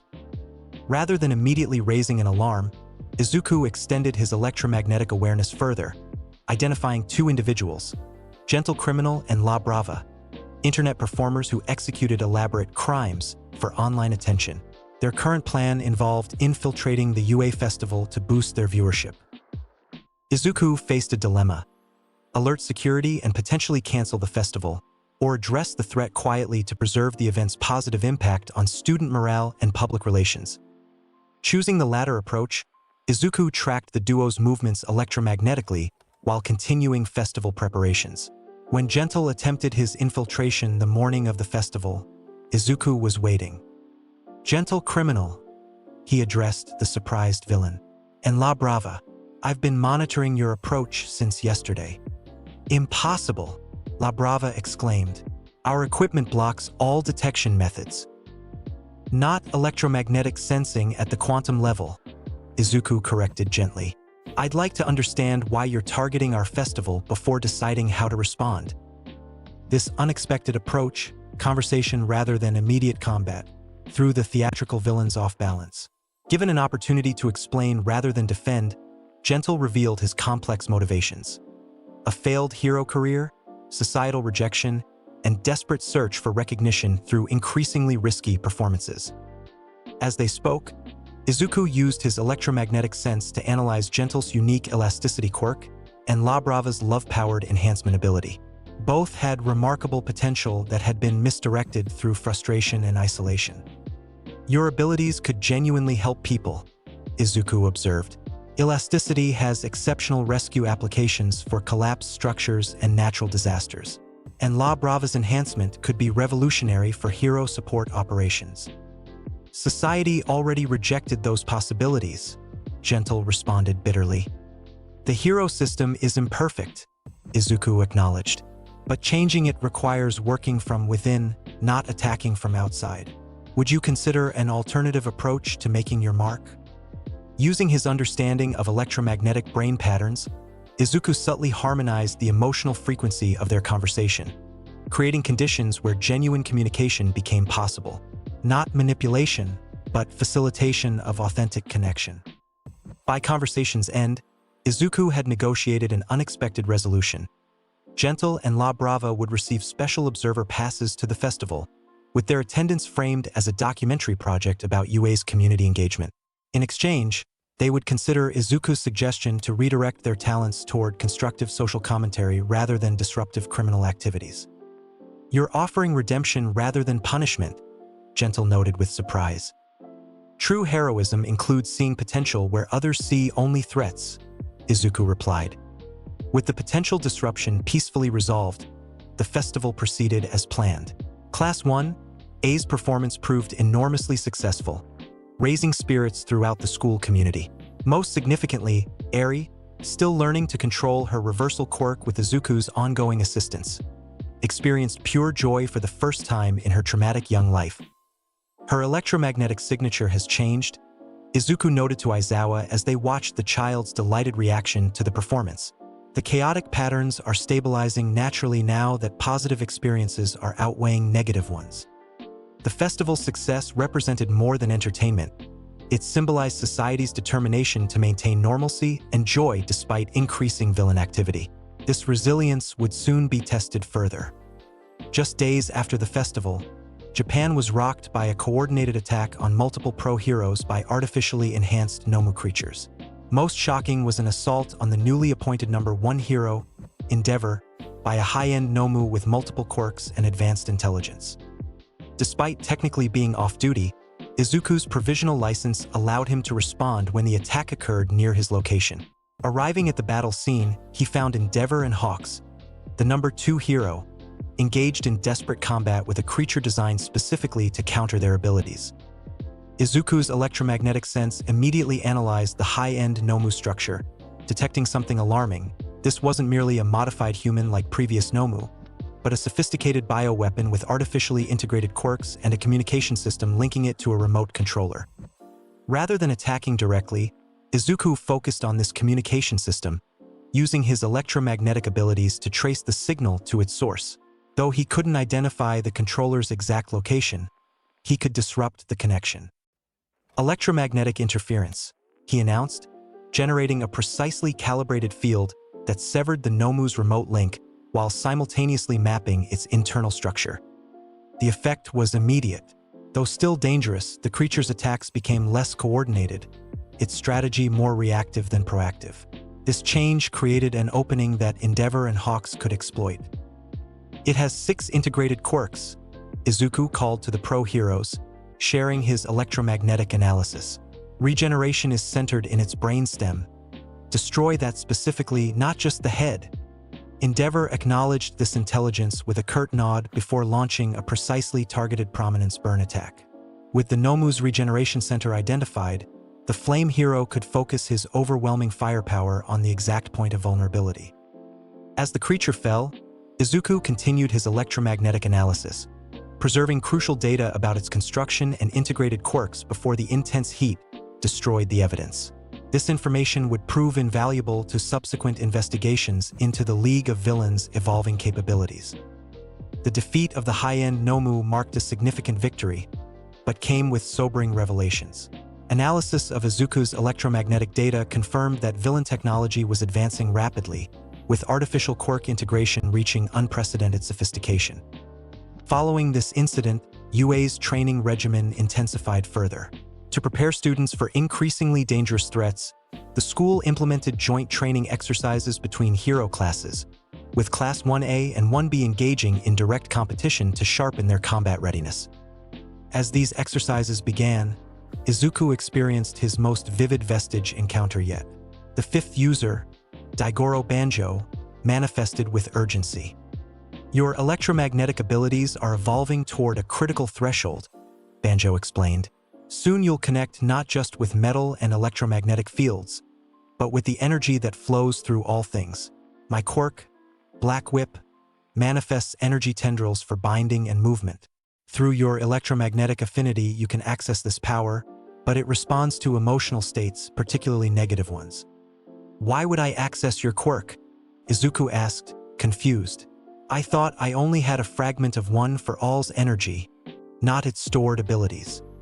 The division isn't so simple, Banjo replied. One for all's essence in you is connecting with your electromagnetic affinity in ways we never anticipated. The result is an evolutionary synthesis, your electromagnetic control expanding to encompass aspects of quirks stored within one for all's energy. As Izuku returned to awareness, he found himself in the midst of the joint training exercise, facing Class 1B's team led by Monoma, a student whose copy quirk made him unpredictable and dangerous. The battle began intensely, with both sides demonstrating significant growth since their early training days. As Monoma successfully copied multiple quirks from Class 1A, he turned his attention to Izuku, making physical contact to duplicate his electromagnetic abilities. What happened next shocked everyone. Rather than gaining Izuku's powers, Monoma experienced a violent rejection reaction, his copy quirk unable to interface with the complex electromagnetic patterns that now defined Izuku's abilities. What are you? Monoma gasped, recovering from the failed copy attempt. That's not a normal electromagnetic quirk. Before Izuku could respond, he felt something surge within him, an emotional reaction to Monoma's provocative questioning, triggering an unexpected manifestation. Dark energy tendrils erupted from his arms, crackling with electromagnetic energy and moving with uncontrolled force. Black Whip, Izuku recognized, struggling to contain the wild energy as it lashed destructively around him. Classmates scattered to avoid the dangerous manifestation, confusion and alarm spreading through both classes. Remembering Banjo's warning about emotional control, Izuku focused on calming his mind, using his electromagnetic awareness to analyze the energy pattern of this new ability. It's electromagnetic at its core, he realized, just expressed differently. With this insight, Izuku extended his electromagnetic control to encompass the dark tendrils, gradually bringing them under the same precise management he applied to conventional electromagnetic fields. The wild energy stabilized, transforming from chaotic destruction to controlled extensions of his will. What just happened? Uraraka asked as the crisis subsided. My electromagnetic abilities are evolving, Izuku explained carefully. This manifestation, Black Whip, represents an expansion of what I can control, from conventional electromagnetic fields to energy expressions that share electromagnetic properties. The joint training continued, with Izuku now incorporating his newly stabilized Black Whip ability into his combat approach. The energy tendrils, enhanced by his electromagnetic control, provided unprecedented versatility, capable of binding opponents, creating defensive barriers, or extending his reach for rescue operations. Class 1A ultimately prevailed in the exercise, but the emergence of Black Whip raised serious questions about the nature and limits of Izuku's evolving powers. After thorough examination by Recovery Girl and consultation with Principal Nizu, the faculty reached a concerning conclusion. Izuku's electromagnetic abilities were continuing to expand in unpredictable ways, potentially incorporating aspects of multiple quirks through some unknown mechanism. We need to understand this development better, Aizawa determined. You'll need specialized training beyond what standard hero courses provide. This assessment led to an unexpected opportunity. When the time came for students to undertake their second round of work studies with professional heroes, Izuku received a rare invitation to join Endeavor's agency alongside Todoroki and Bakugo, an unprecedented grouping of UA's most powerful students under Japan's #1 hero. As Izuku prepared for this internship, he encountered the sixth vestige, N, a gentle-mannered user whose smokescreen quirk had provided crucial tactical advantages during his hero career. Your electromagnetic control is approaching another evolutionary stage, N explained. Soon you'll perceive and manipulate light itself, another form of electromagnetic radiation. My smokescreen created visual obstruction. Through your abilities, you can achieve something far more sophisticated, electromagnetic stealth and misdirection. How much further will this evolution continue? Izuku asked, concerned by the rapid expansion of his capabilities. That depends on your mastery of each stage, N replied. Power without control leads to catastrophe. Each manifestation requires integration before the next emerges. the Endeavor Agency internship proved more challenging than anticipated. Japan's #1 hero maintained punishing standards, driving his interns to their limits while providing minimal positive reinforcement. For Todoroki, this created obvious emotional complications given their difficult family history. Izuku approached the situation with characteristic analysis. Using his electromagnetic sense, he detected the complex emotional patterns between Endeavor and his son, layers of regret, determination, resentment, and unspoken desire for reconciliation beneath their professional interactions. Rather than intervening directly in this family dynamic, Izuku focused on establishing himself as a bridge between teammates. When Endeavor's harsh criticism triggered Bakugo's defensive anger or Todoroki's cold withdrawal, Izuku used subtle electromagnetic field adjustments to create environmental conditions more conducive to constructive communication. "You're moderating our emotional responses," Todoroki noted perceptively after one particularly tense training session. "Not controlling, just creating space where conversation becomes possible," Izuku clarified. Electromagnetic fields affect neurological function. Certain frequencies promote clearer thinking and reduced stress responses. This approach gradually transformed the internship atmosphere. Though Endeavor remained demanding, his feedback became more constructive. Bakugo's competitive nature channeled into productive growth rather than antagonism. Most significantly, Todoroki began addressing his complex relationship with his father through measured, meaningful conversations rather than silent resentment. The internship's pivotal moment came during a major villain incident, a coordinated attack by a League of Villains-affiliated terrorists targeting civilian infrastructure. As Endeavor led the response, Izuku's electromagnetic sense detected something the others missed: synchronized electromagnetic signatures suggesting remote-controlled bombs throughout the affected area. "There are 27 devices hidden within a 3-kilometer radius," Izuku reported, his electromagnetic awareness extending far beyond normal detection range. "Each is receiving activation signals through encrypted frequencies." "Can you disrupt those signals?" Endeavor demanded. "Better," Izuku replied, extending both hands toward the affected area. "I can trace them to their source while simultaneously preventing detonation." Using his electromagnetic control, Izuku created a complex interference pattern that blocked the activation signals while preserving their transmission pathway. This electromagnetic trail led directly to the attacker's hidden command center, allowing Endeavor, Bakugo, and Todoroki to apprehend the villains while Izuku maintained signal suppression. With the threat neutralized, Izuku demonstrated another evolution of his abilities: precisely controlled electromagnetic pulses that systematically deactivated each explosive device without triggering detonation, allowing bomb disposal teams to safely remove them. "Your quirk's applications continue expanding beyond conventional parameters," Endeavor observed afterward. "First Black Whip during joint training, now this extended electromagnetic sensing and signal manipulation. What's driving this evolution?" "I'm still understanding it myself," Izuku admitted. "But I believe electromagnetic energy forms the foundation of many seemingly different phenomena, from conventional magnetism to certain energy manifestations, communication signals, even light itself." The Endeavor Agency internship concluded with a formal assessment that acknowledged Izuku's exceptional growth and pivotal contributions to multiple successful operations. More importantly, it marked a subtle but significant shift in Endeavor's approach to heroism, from solitary power to strategic team coordination. Returning to UA, Izuku found society entering an increasingly unstable period.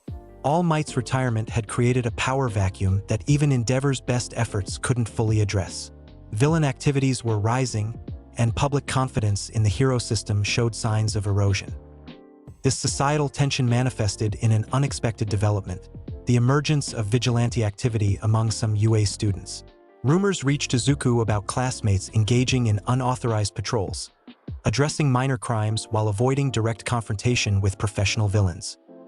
While faculty worked to curtail these activities, Izuku found himself drawn into the Vestige realm once more. This time, his guide was the 7th user Nana Shimura, All Might's mentor and wielder of the float quirk. "Society stands at a crossroads," Nana explained gravely. "The systems designed to maintain order are straining under pressure. Some of your classmates believe direct action outside those systems is necessary. Your electromagnetic abilities now approach another threshold, the capacity for omnipresence through electromagnetic field projection combined with levitation. You mean your float quirk, Izuku recognized. Enhanced by your electromagnetic control, Nana confirmed. Together, they allow not just flight, but simultaneous presence in multiple locations through electromagnetic field projection. With this capability comes profound responsibility, the power to observe and influence events throughout vast areas. As this vestige encounter concluded, Izuku found himself increasingly concerned about his classmates' vigilante activities. Using his now expansive electromagnetic sense, he detected Kirishima, Uraraka, and several others departing campus after curfew, heading toward areas with reported villain sightings. Rather than reporting them immediately, Izuku decided on direct intervention. Using his newly manifested float ability enhanced by electromagnetic control, he intercepted the group mid-patrol. "This isn't the way," he told them, hovering slightly above the ground as electromagnetic energy rippled subtly around him. Unauthorized heroics, even with good intentions, undermines the systems we're training to uphold. "The system isn't working fast enough," Kirishima argued. "People are getting hurt while we sit in classrooms discussing theory." "I understand your frustration," Izuku acknowledged, "but fragmenting our efforts only weakens overall effectiveness. There's a better approach." Instead of demanding they return to campus, Izuku proposed an alternative, a student-led initiative working within UA's structure to address the gap between emergency response and conventional hero patrols. His concept involved coordinated monitoring of electromagnetic communications, emergency calls, social media alerts, security systems, to identify developing situations where provisional license holders could legally provide assistance. "We work within the system while making it more responsive," Izuku explained. "Legal, supervised, and potentially more effective than individual vigilante actions." This proposal gained unexpected support from the faculty. Aizawa, recognizing the students would find outlets for their heroic impulses regardless of restrictions, approved a pilot program under strict oversight. The Early Response Network would monitor situations through UA's communication systems, dispatching provisional license holders to legal intervention opportunities with faculty notification. What began as a compromise to prevent unauthorized vigilantism evolved into an innovative program that addressed genuine gaps in the hero response system. Student teams rotated monitoring duties, using Izuku's electromagnetic communication techniques to coordinate with emergency services and identify situations where their assistance was both legal and beneficial. This structured approach proved timely. As society's instability increased, conventional hero agencies became overwhelmed with major incidents, leaving minor situations unaddressed. The Early Response Network filled this gap, providing timely intervention while documenting patterns that helped professional heroes allocate resources more effectively. For Izuku personally, this period marked significant evolution in his electromagnetic abilities. The manifestation of float, enhanced by his electromagnetic control, transformed his mobility entirely. Rather than simply levitating himself, he could now create complex electromagnetic field projections that effectively extended his presence across multiple locations simultaneously. This capability proved crucial during a major crisis, a coordinated terrorist attack targeting Japan's transportation infrastructure. While professional heroes responded to primary targets, the Early Response Network identified numerous secondary situations requiring immediate attention. Using his enhanced float combined with electromagnetic projection, Izuku maintained awareness of 17 different locations simultaneously, coordinating student response teams while personally intervening in the most critical situations. His electromagnetic control allowed him to stabilize damaged structures, neutralize electrical hazards, and create safe evacuation pathways for civilians, all while physically present at only one location. This unprecedented display of multitasking heroism caught national attention. Media reports highlighted the electromagnetic hero, Deku, and his innovative approach to crisis management. Public response was overwhelmingly positive, with many citizens expressing renewed confidence in the next generation of heroes. However, this visibility also attracted unwanted attention. The League of Villains, now reorganized under Shigaraki's increasingly confident leadership, recognized Izuku as a priority target. a symbol of the emerging hero generation that threatened their destructive agenda. Their response came in the form of a calculated attack, not against Izuku directly, but targeting his support network. During a routine patrol, Uraraka and Ida were ambushed by specialized Nomu creatures designed specifically to counter their quirks. Though both students fought valiantly, they were overwhelmed and seriously injured before emergency backup could arrive. News of his friend's hospitalization hit Izuku hard. Visiting them in the medical facility, seeing their injuries and knowing they had been targeted because of their association with him, triggered intense emotional turmoil. In this vulnerable state, Izuku experienced his most profound vestige encounter yet, with Toshinori Yagi, the 8th user of One for All and the former symbol of peace. Young Midoriya, All Might's vestige, greeted him with familiar warmth. The burden you carry grows heavier. Your friends were targeted because villains recognize what you represent. Hope for a new era of heroism. They were hurt because of me? Izuku responded, guilt evident in his voice. They were hurt because they chose to stand against villainy. All Might corrected gently. Just as you have. The connection between you isn't your weakness. It's your greatest strength. Your electromagnetic abilities now approach their penultimate evolution. The capacity to connect not just with physical phenomena, but with the electromagnetic patterns that define human consciousness itself. What does that mean? Izuku asked. It means understanding at a level beyond words, All Might explained. The ability to sense the electromagnetic signature of thought and emotion, not to control but to truly comprehend. This understanding is what separates mere power from true heroism. As Izuku returned to consciousness, he found himself seated between his injured friends' hospital beds, hands outstretched toward each of them. To his astonishment, he could sense their neural patterns, the electromagnetic signatures of their thoughts and dreams even in unconscious states. This newfound awareness extended beyond simple detection. By carefully harmonizing his own electromagnetic field with theirs, Izuku established a form of connection that facilitated healing. Not direct quirk activation, but rather creating optimal electromagnetic conditions for natural recovery processes. Medical staff were astonished by Uraraka and Ida's accelerated healing. What should have been weeks of recovery compressed into days as their bodies responded to the optimized electromagnetic environment Izuku maintained around them. You're facilitating cellular regeneration through electromagnetic field harmonization, Recovery Girl observed with professional interest, creating conditions where the body's natural healing processes operate at peak efficiency. This application of his evolving abilities transformed Izuku's understanding of heroism.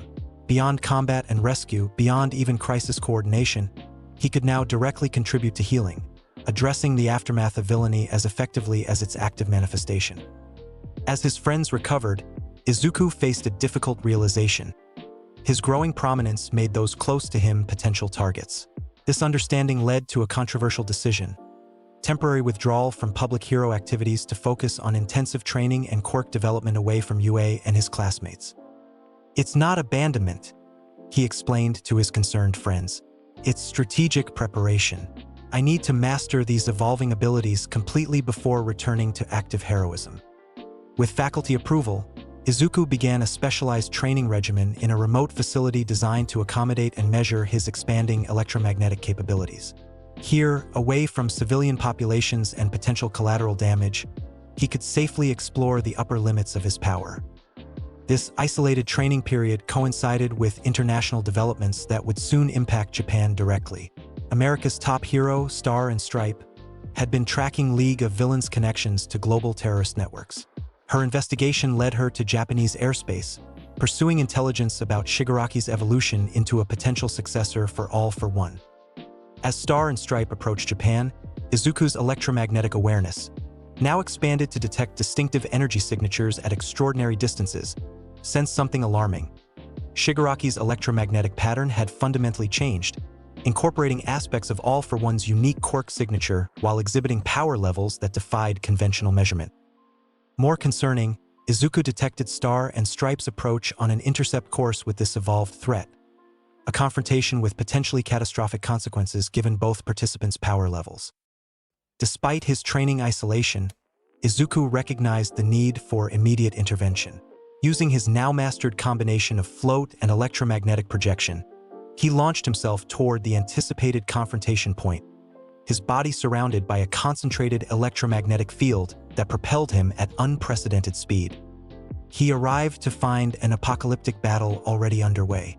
Star and Stripe, America's most powerful hero with the reality-altering New Order quirk, was engaged in direct combat with Shigaraki, whose body now manifested multiple quirks simultaneously while emanating decay energy that disintegrated everything it touched. Izuku's electromagnetic sense immediately analyzed both combatants. Detecting something critical, Shigaraki was attempting to steal Star and Stripe's New Order quirk, a power that could rewrite physical laws within limited parameters. If successful, this theft would give the villain reality-altering capabilities on top of his already formidable arsenal. Without hesitation, Izuku launched himself into the conflict, generating an electromagnetic barrier between the combatants just as Shigaraki attempted to complete the quirk transfer. Electromagnetic disruption field, he announced, creating a complex pattern that interfered with the bioelectrical processes facilitating quirk transfer. The intervention created crucial separation, but Shigaraki's attack had already partially succeeded. Star and Stripe's New Order quirk was destabilizing, partially extracted from her body but prevented from full integration with Shigaraki. In this critical moment, Izuku made an unprecedented attempt, using his electromagnetic control to stabilize the quirk transfer process, not to complete it but to reverse it.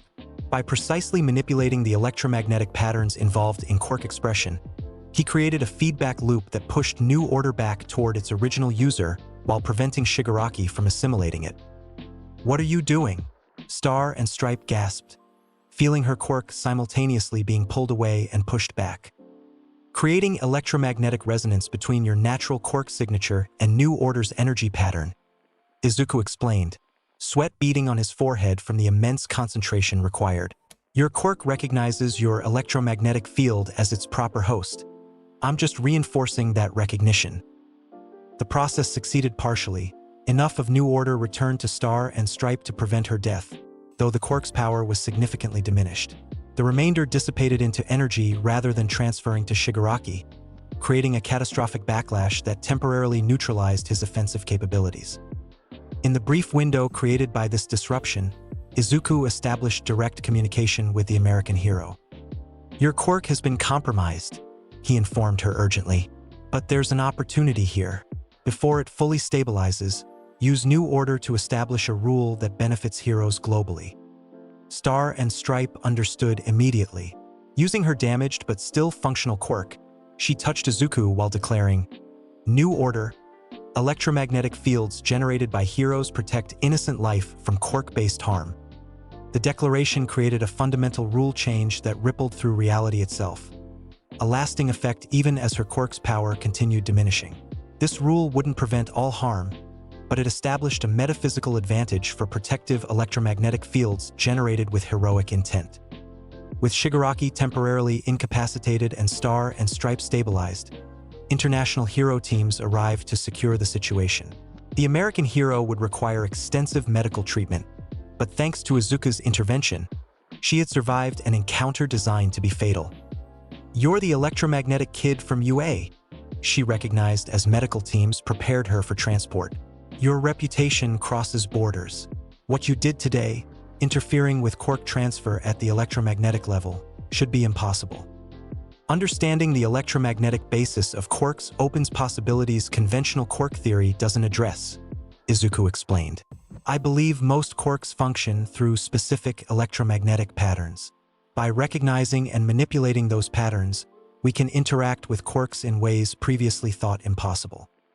This encounter, while successfully preventing worst-case outcomes, confirmed alarming realities. Shigaraki's evolution had accelerated beyond predictions, and All for One's influence was expanding globally through coordinated villain networks. The coming conflict would transcend national boundaries, requiring unprecedented hero cooperation. Returning to UA following this international incident, Izuku found the school implementing enhanced security protocols. His classmates welcomed him back warmly, having followed reports of his intervention in the Star and Stripe confrontation with a mixture of awe and concern. "Your electromagnetic abilities have evolved beyond anything we've documented in quirk research," Principal Nizu observed during a private briefing. The applications you've demonstrated, quirk stabilization, electromagnetic healing, even interrupting quirk transfer, suggest possibilities that could revolutionize our understanding of quirk science. Before this conversation could continue, however, UA's security systems detected an internal breach, unauthorized data transmission from within the campus to external receivers. The traitor situation, long suspected but never confirmed, had finally manifested in verifiable evidence. Izuku immediately extended his electromagnetic awareness throughout the campus, tracing the transmission signal to its source. What he discovered was heartbreaking. Aoyama, his classmate since first year, was the security breach, transmitting information to all for one under duress. Rather than immediately exposing this discovery, Izuku used his electromagnetic sense to understand the full context. By analyzing Aoyama's electromagnetic brain patterns during communication, he detected genuine distress and fear, not willing betrayal, but coerced compliance motivated by threats against his family. "It's Aoyama," Izuku reported to Aizawa privately, "but he's acting under duress. All for one is threatening his parents." This intelligence allowed UA to approach the situation with appropriate nuance.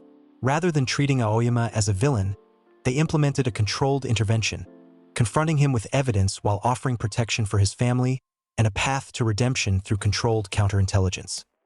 During this difficult conversation, Izuku used his electromagnetic abilities in a new capacity, creating a supportive field that reduced stress responses while promoting clear thinking, helping Aoyama find courage to resist all for one's manipulation. "I can sense the electromagnetic pattern of your fear," Izuku told his distraught classmate, "but I also sense your genuine regret and desire to protect your family. Those feelings are stronger than your fear if you let them guide you."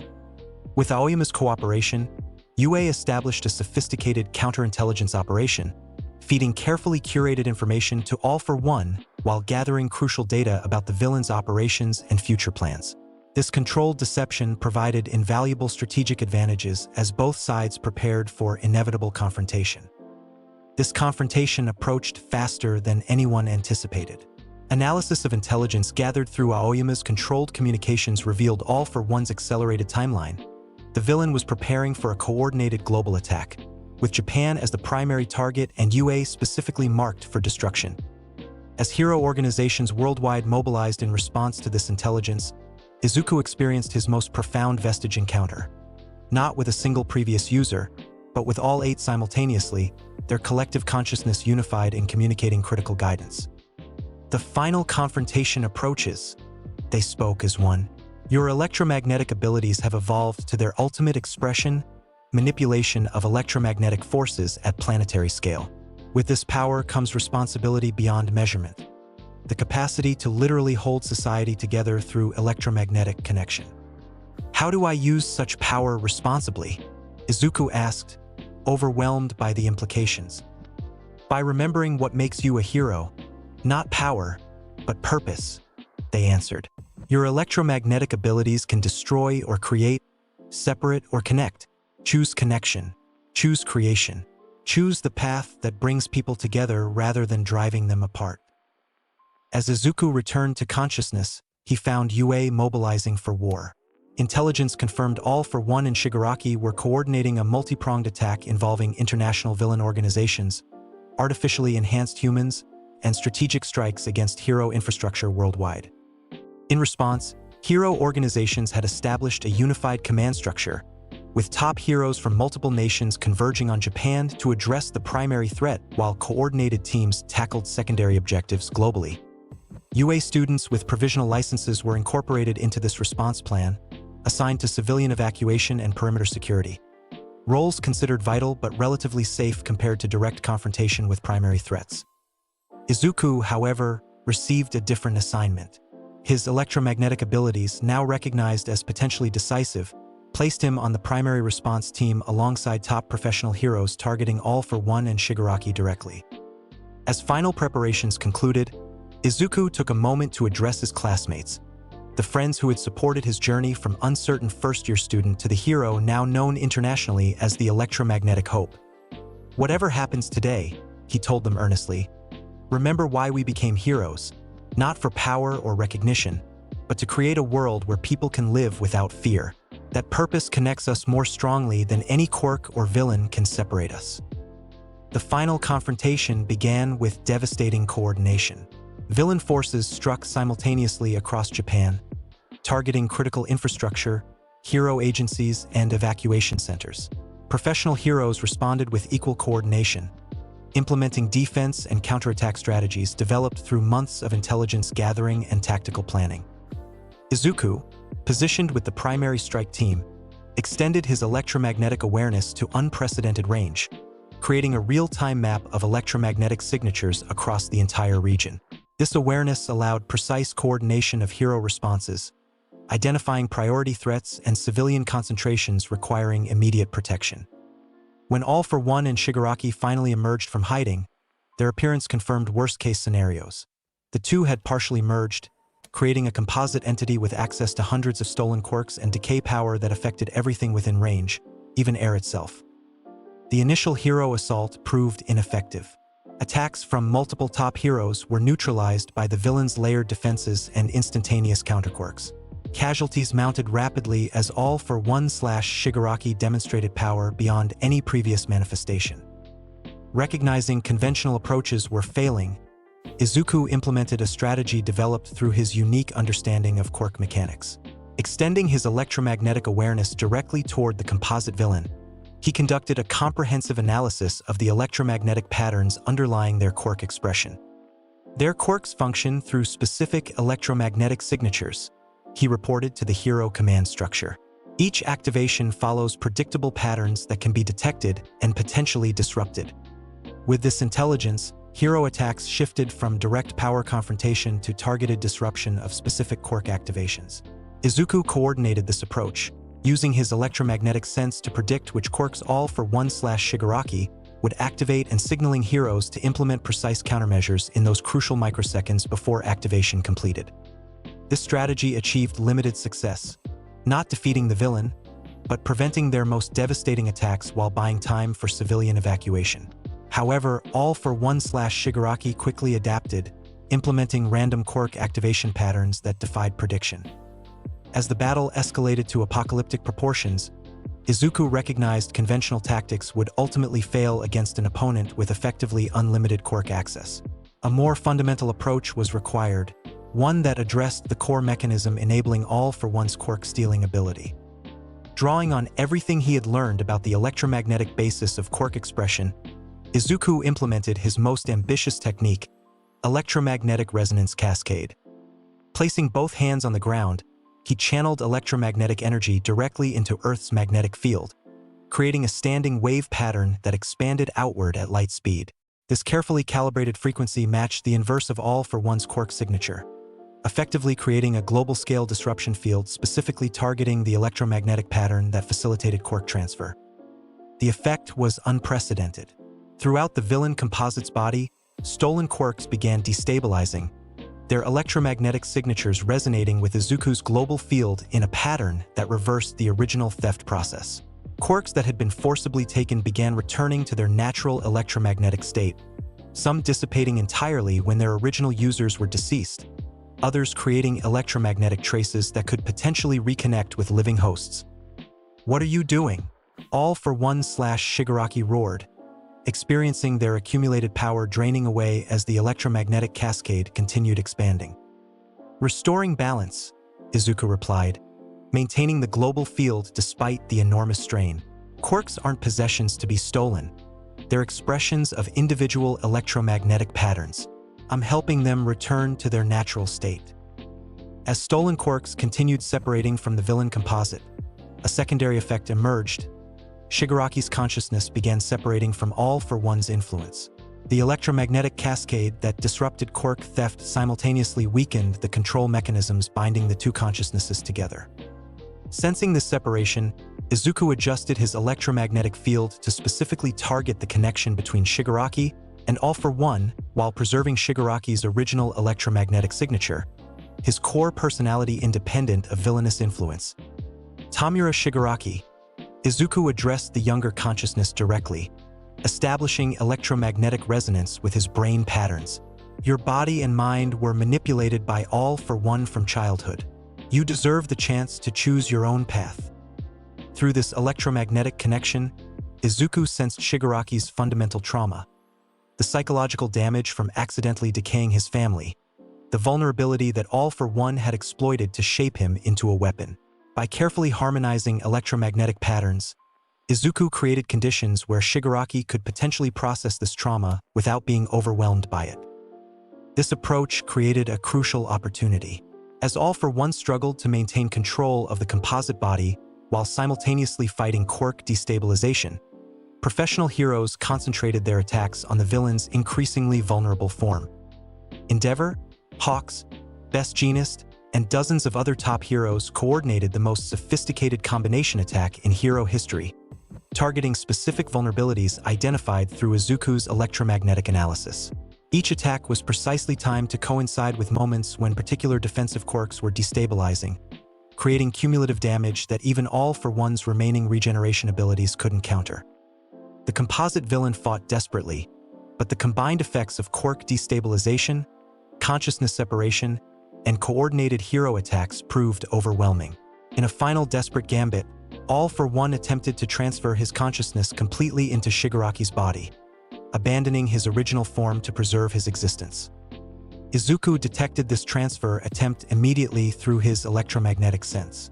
Without hesitation, he redirected his electromagnetic field to create a barrier between the two consciousnesses, preventing All for One from completing the transfer while simultaneously containing his disembodied consciousness. Electromagnetic containment, Izuku announced, generating a specialized field that isolated All for One's consciousness pattern, preventing it from escaping or integrating with another host. With All for One contained and separated, his original body, now a vessel without controlling consciousness, became vulnerable to conventional attacks. The coordinated hero assault finally succeeded in neutralizing this physical form completely, reducing it to inert biological material incapable of quirk activation or regeneration. Shigaraki, partially freed from All for One's direct control but still dangerous, remained a critical threat. His decay quirk activated chaotically, disintegrating everything near him as his mental state deteriorated under the psychological strain of partial liberation. Rather than attacking directly, Izuku approached the destabilized villain, maintaining his electromagnetic containment of All for One while extending a secondary field toward Shigaraki himself. "Your decay originates from trauma?" Izuku observed, carefully modulating his electromagnetic field to harmonize with Shigaraki's erratic brain patterns. "The pain of accidentally destroying your family became expressed through your quirk. That pain can be addressed without destroying who you are." Through this electromagnetic connection, Izuku created conditions where Shigaraki could process his fundamental trauma constructively rather than expressing it destructively through decay. Not mind control, but rather facilitating a healing process that Shigaraki's psyche had been prevented from undertaking under All for One's manipulation. The approach succeeded partially, enough to reduce Shigaraki's active hostility and decay output to manageable levels. Though still requiring containment, he had been transformed from an existential threat to a potential rehabilitation candidate. More importantly, All for One's consciousness remained electromagnetically contained, preventing the master villain from finding another host or continuing his centuries-long manipulation. As specialized containment teams secured both Shigaraki and the isolated consciousness of All for One, the broader battle reached its conclusion. Throughout Japan and globally, villain forces lost coordination and purpose with their leadership neutralized. Professional heroes systematically contained remaining threats while rescue operations addressed widespread damage. The final conflict had exacted a heavy toll: destroyed infrastructure, injured heroes, civilian casualties. Yet the outcome represented decisive victory. All for One contained after centuries of manipulation, Shigaraki neutralized, and the global villain network decapitated. In the battle's aftermath, as recovery operations began nationwide, Izuku maintained the specialized electromagnetic containment field around All for One's consciousness, a responsibility that would continue indefinitely, requiring regular renewal of the specific frequency pattern that prevented the villain's escape or reconstitution. More significantly, the electromagnetic cascade he had generated continued expanding globally, creating conditions where stolen quirks gradually returned to their natural electromagnetic states. Throughout the following weeks, Individuals who had lost quirks to All for One or his agents spontaneously regained their abilities as the electromagnetic patterns naturally reconnected with their original hosts. This quirk restoration phenomenon, unprecedented in medical history, became known as the electromagnetic reconciliation, a global-scale healing that transformed the aftermath of conflict from mere recovery to genuine restoration. For Izuku personally, the final battle marked both culmination and transition. His electromagnetic abilities, now evolved to planetary scale, had proven decisive in confronting history's most dangerous villain. Yet the true test of heroism lay not in conflict but in what followed, the reconstruction of society and establishment of more resilient systems. In the years following the All for One conflict, Izuku's role evolved accordingly. While maintaining regular electromagnetic containment of All for One's consciousness, a specialized hero duty that could never be neglected, he focused increasingly on constructive applications of his abilities. Infrastructure restoration through electromagnetic reinforcement, medical healing through optimized electromagnetic environments, and educational development through programs that helped quirk users understand the electromagnetic foundations of their abilities. Most significantly, Izuku established the Electromagnetic Hero Network, a global communication system that connected heroes across national boundaries, facilitating unprecedented cooperation and resource sharing. This network, maintained through his personally generated electromagnetic field projections, transformed hero operations from primarily national concerns to a genuinely international community of practice. When the time came for formal recognition, Japan's Hero Commission unanimously declared Izuku Midoriya the new symbol of peace, not merely for his decisive role in defeating All for One, but for his subsequent contributions to global stability and cooperation. In his acceptance speech, Izuku emphasized connection over power. True heroism isn't measured by what we can destroy, but by what we can preserve. Not by who we defeat, but by who we protect. The electromagnetic fields that connect us, physically and metaphorically, are stronger than any force that would drive us apart. As Izuku concluded this address, standing before assembled heroes from across the world, his electromagnetic sense detected something remarkable. The vestiges of One for All, gathered one final time in silent acknowledgement. Their mission, begun generations earlier against All for One's emerging threat, had reached completion through an unexpected synthesis of inherited wisdom and electromagnetic potential. The power you carried found its purpose, Izuku acknowledged silently. Not through me alone, but through connections between all who stood against darkness. The vestiges nodded in unified acknowledgement before gradually fading from his awareness. Not disappearing entirely, but transitioning from active guidance to integrated wisdom within his electromagnetic consciousness. As the new symbol of peace looked toward the future, he recognized both the responsibility and opportunity his unique abilities presented. The electromagnetic fields that connected all things, from atomic particles to human consciousness, from individual quirks to societal structures, offered pathways to understanding and cooperation beyond anything previously imagined. In this recognition lay the ultimate expression of heroism, not merely protecting society as it existed, but helping it evolve toward what it could become. A world where electromagnetic connection fostered understanding across all boundaries, creating conditions where peace emerged not from power, but from genuine harmony. Izuku Midoriya, the electromagnetic hero, Deku, had transformed from a quirkless child to the literal and figurative connection holding hero society together, the living embodiment of the principle that true strength comes not from individual power, but from the bonds between us all. They thought I was born with a weak quirk, but strength doesn't always shout. Sometimes it pulls quietly, builds slowly, and when it hits, it changes everything. This power isn't flashy. It's not inherited glory. It's mine. And whether the world is ready for it or not, it's already moving. Thanks for watching ChronoCrew Legends. Until the next story.